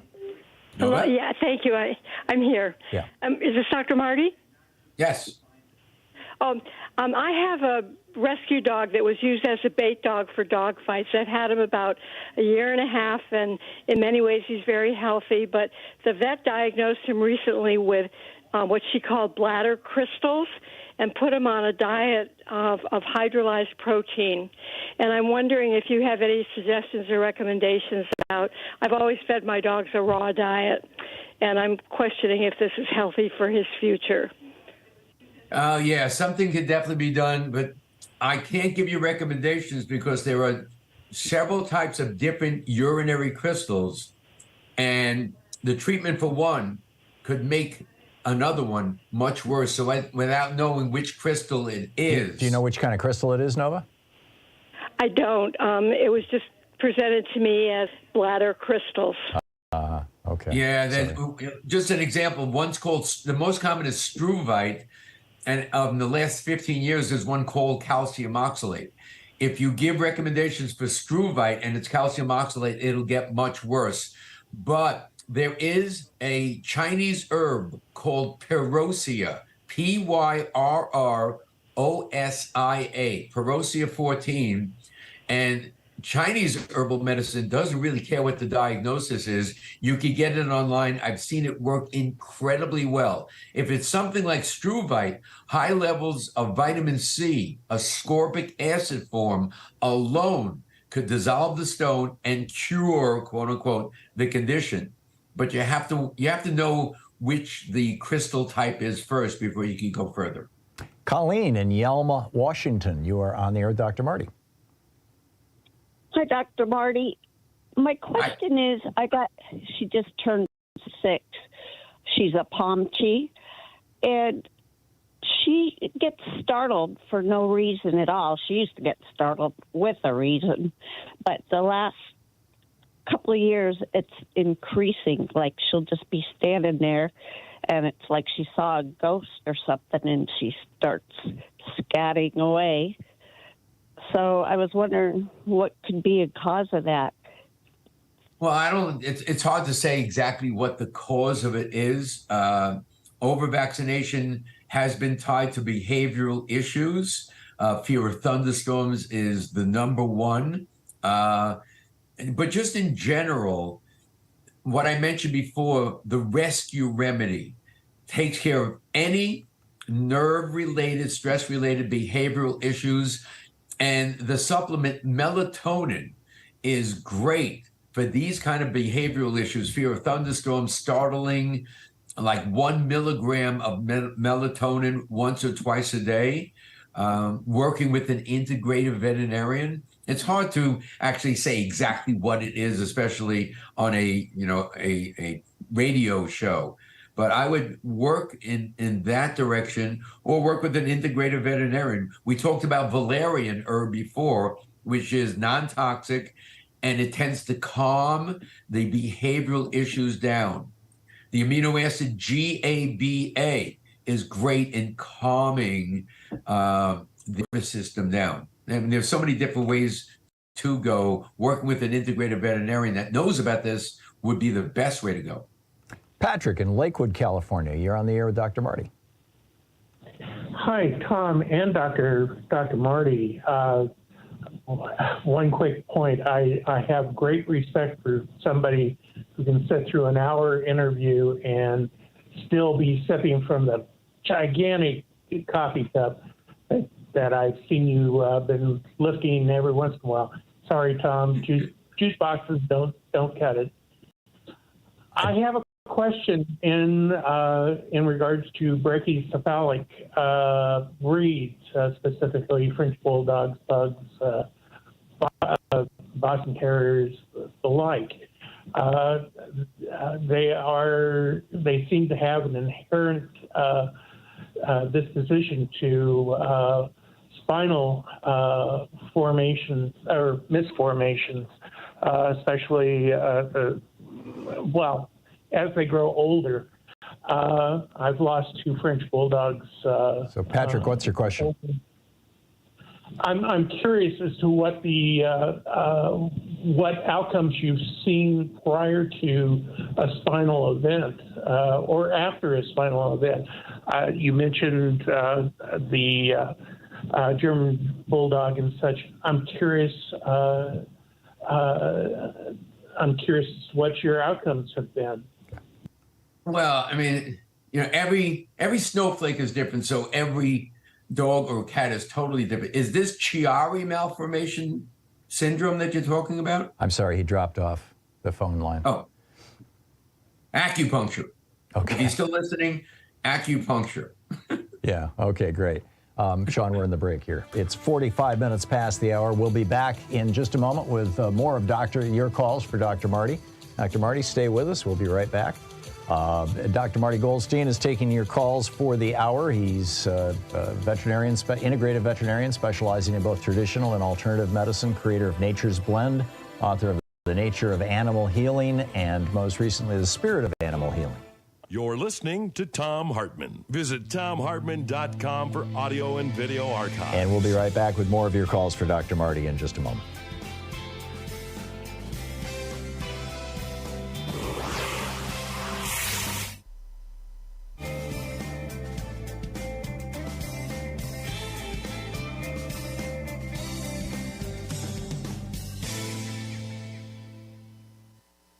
And welcome back. Kevin in Omaha, Nebraska. You are on the air with Dr. Marty. Hi, Dr. Marty. Hi, Kevin.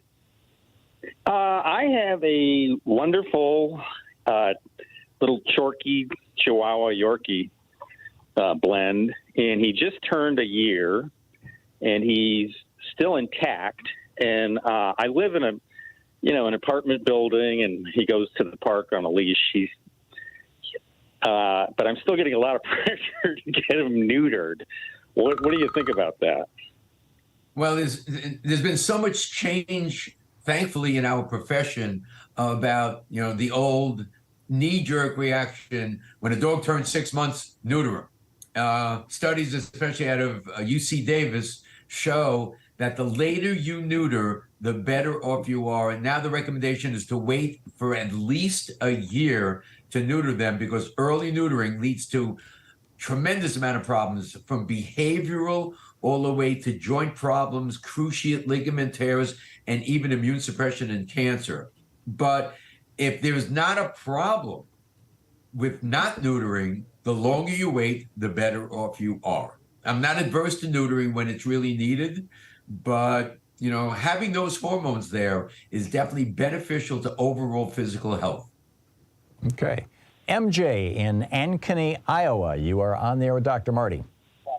Hey, Tom. Hi, Dr. Marty. I just wanted to tell you, I've had your book for the first printing of a paperback, the healing. And I've always had border collies and herding dogs. And I have a 2-year-old border collie now. And I moved recently to be near family to Iowa. And in summer, they had fireworks 365 degrees around us, and that's when he started getting the jitters. And I have tried Rescue Remedy. I'm wondering, do I need to do that all year? Rescue Remedy and melatonin all year for him, or just during certain months? Well, probably during certain months when you know what's going to happen. You started days before. There's no side effects to it. I just don't want it to lose its effect giving it when it's really not needed, because, the body acclimates to drugs. It also acclimates to nutritional supplements. So I would try not to, there is that thing called the Thunder shirt that Yep, I've got a Thunder shirt I've seen for him. work with it fireworks. does a little bit. It works a little bit. He gets this look on his face like, Mom, why'd you put this on me? Like he's almost scared of the shirt. Yeah, you can also try the Rescue Remedy I mentioned before, valerian. I did create a supplement, not to promote it, called Calm and Serene, and it contains all the supplement ingredients that I successfully used over 45 years. They're all in there, GABA, all the calming essences. And I've gotten so many testimonials of thank you over the last 6 years from people who have had behavioral issues where their companion animal is now acting so much better. And it has it all in there. Calm and, what's the name? Calm and Serene, SERENE. Okay. Love you. Thank you so much. Good luck, MJ. You're welcome. Thanks a lot. We'll be right back with Dr. Marty in 60 seconds. This time I have to read a commercial over on the commercial side of the show, and I'll be right back with you. Dr. Marty, stay with us. We'll be back with you I'm here. In a minute to a minute and a half. We'll be right back.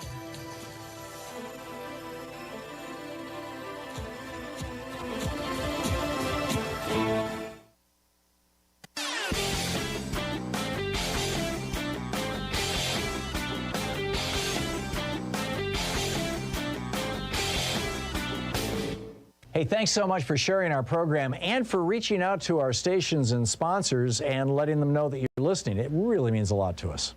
Fort Lauderdale, Florida recently got whacked with 25 inches of rainfall in less than 7 hours.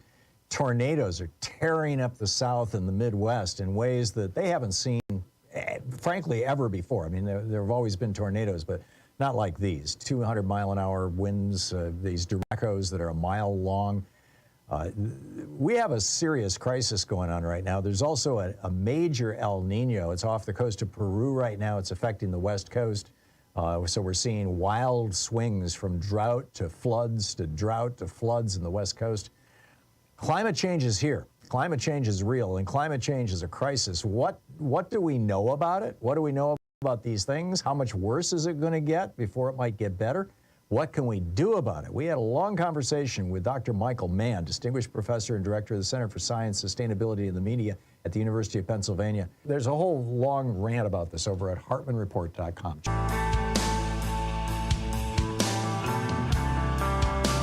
Welcome back. Dr. Marty Goldstein taking your pet calls here. Judy in Redding, California. You are on the air with Dr. Marty. Hello. Thank you. Hello. I raised Savannah cats for several years, and my oldest is 13 years old, and she developed a horrible rash or lesions on her back, and I took her into the vet, and he gave her a steroid shot and an antibiotic, and gave me some spray, which is an antibiotic. Her back has kind of cleared up, so it's scabby now, but she's got these scabs all over, they're developing on her head, and he thinks it's an autoimmune disease. And so I guess I'm going to see if we can get a biopsy, send it to UC Davis, since I am in California. Have you got any suggestions? Oh, I got a lot of suggestions. First of all, working with a very good integrative veterinarian would be my number one suggestion, because of how many cases like this that didn't respond medically, that we're able to turn around with alternatives. Is this rash mainly on the back at the base of the tail, or the entire back? It was like, I'd say probably a third of the way up. And she's spayed, and she was with my unneutered male, but I had him neutered, and that was over a year ago.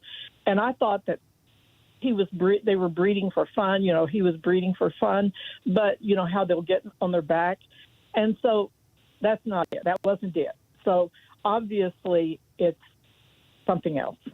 It's a third of the way from the tail up to the middle of the back. If it is, believe it or not, there is a specific pattern called flea allergy dermatitis. Fleas, for some reason, attack in a circular pattern from the middle of the back down to the base of the tail, but you really don't see the fleas. It's an allergy to the flea. And I've seen thousands of cases treated for allergies, but never addressed as fleas. So that's one possibility. Fish oil, Remember, the skin's nickname is the third kidney. It's the #1 biggest detoxifying organ in the body. And just like a car that's out of tune and you were putting horrible gasoline into it, black smoke comes out of the tailpipe. An improper diet, especially high carbohydrate, baked kibble diets, lead to a lot of congestion in the metabolism and digestive system, and that stuff has to get eliminated from the body. It comes out through the skin, and any protein in the environment that interacts with that stuff coming out causes autoimmune or allergy manifestations. So sometimes just a dietary change more towards real food, biologically appropriate food that they should be eating, especially raw, and adding in fish oil could solve the entire thing. Marcy in Northbrook, Illinois. We're down to about a minute and a half here, I think, maybe 2 minutes. Marcy, got a quick one? Okay, really quick. Yes, I have a quick question, but I have to tell a quick story because my 2 bagels, Beagle Bassets, they tried the Nature's Blend, loved it. I mix it with their other food because it is extremely expensive. However, one day I didn't close the pantry door all the way, and the bin that closes with the food in it, it had a big bag of the regular food, a new bag of the Nature's Blend. I got home, the Nature's Blend bag was out in the backyard. They took it through the doggy door. I don't know how they got it out of the other bin, and ate the whole thing, and they could not move. They were so fat. I didn't feed them for 36 hours. But my question is seriously, one of them is 10 years old, and they found a tumor on his anal sac, and it turned out to be cancerous. I am I can't decide whether to do surgery. They're like, well, he's 10, he might make it, he might not. Yeah. And then you have to do chemo. We just have 20 seconds here, so let's get a quick answer. Okay. Thank you, Marcy. Oh, I'm sorry. Dr. Marty, a real quick one? Yeah, if you're dealing with cancer, work one-on-one with a veterinarian that knows about cancer. The only time to do surgery, in my opinion, if it's life-hindering or life-threatening to get rid of the tumor. Dr. Marty, thanks so much for dropping by today. It's great having you with us. I love always coming on your show. Thank you. And thanks so much to Louise Hartman, Sean Taylor, Nate Atwell, Jamie Holly, Nigel Peacock, Sue Nethercutt, Patrick Hoyt, Geraldine Halbert, Ron Hartenbaum, Chase Spross, Nicholas Miller, Pat Sweeney, Jay LeBlanc, Al Gorilla Rhythm, Jeremy Peterson, Mark Thoman, Connor Arroyo, and Carna Verde, all the people who work on this program. Thank you so much to all of you. Get out there, get active, tag, you're it. Have a great weekend. I'll see you on Monday. You've been listening to Thom Hartmann. For audio and video archives, visit thomhartmann.com.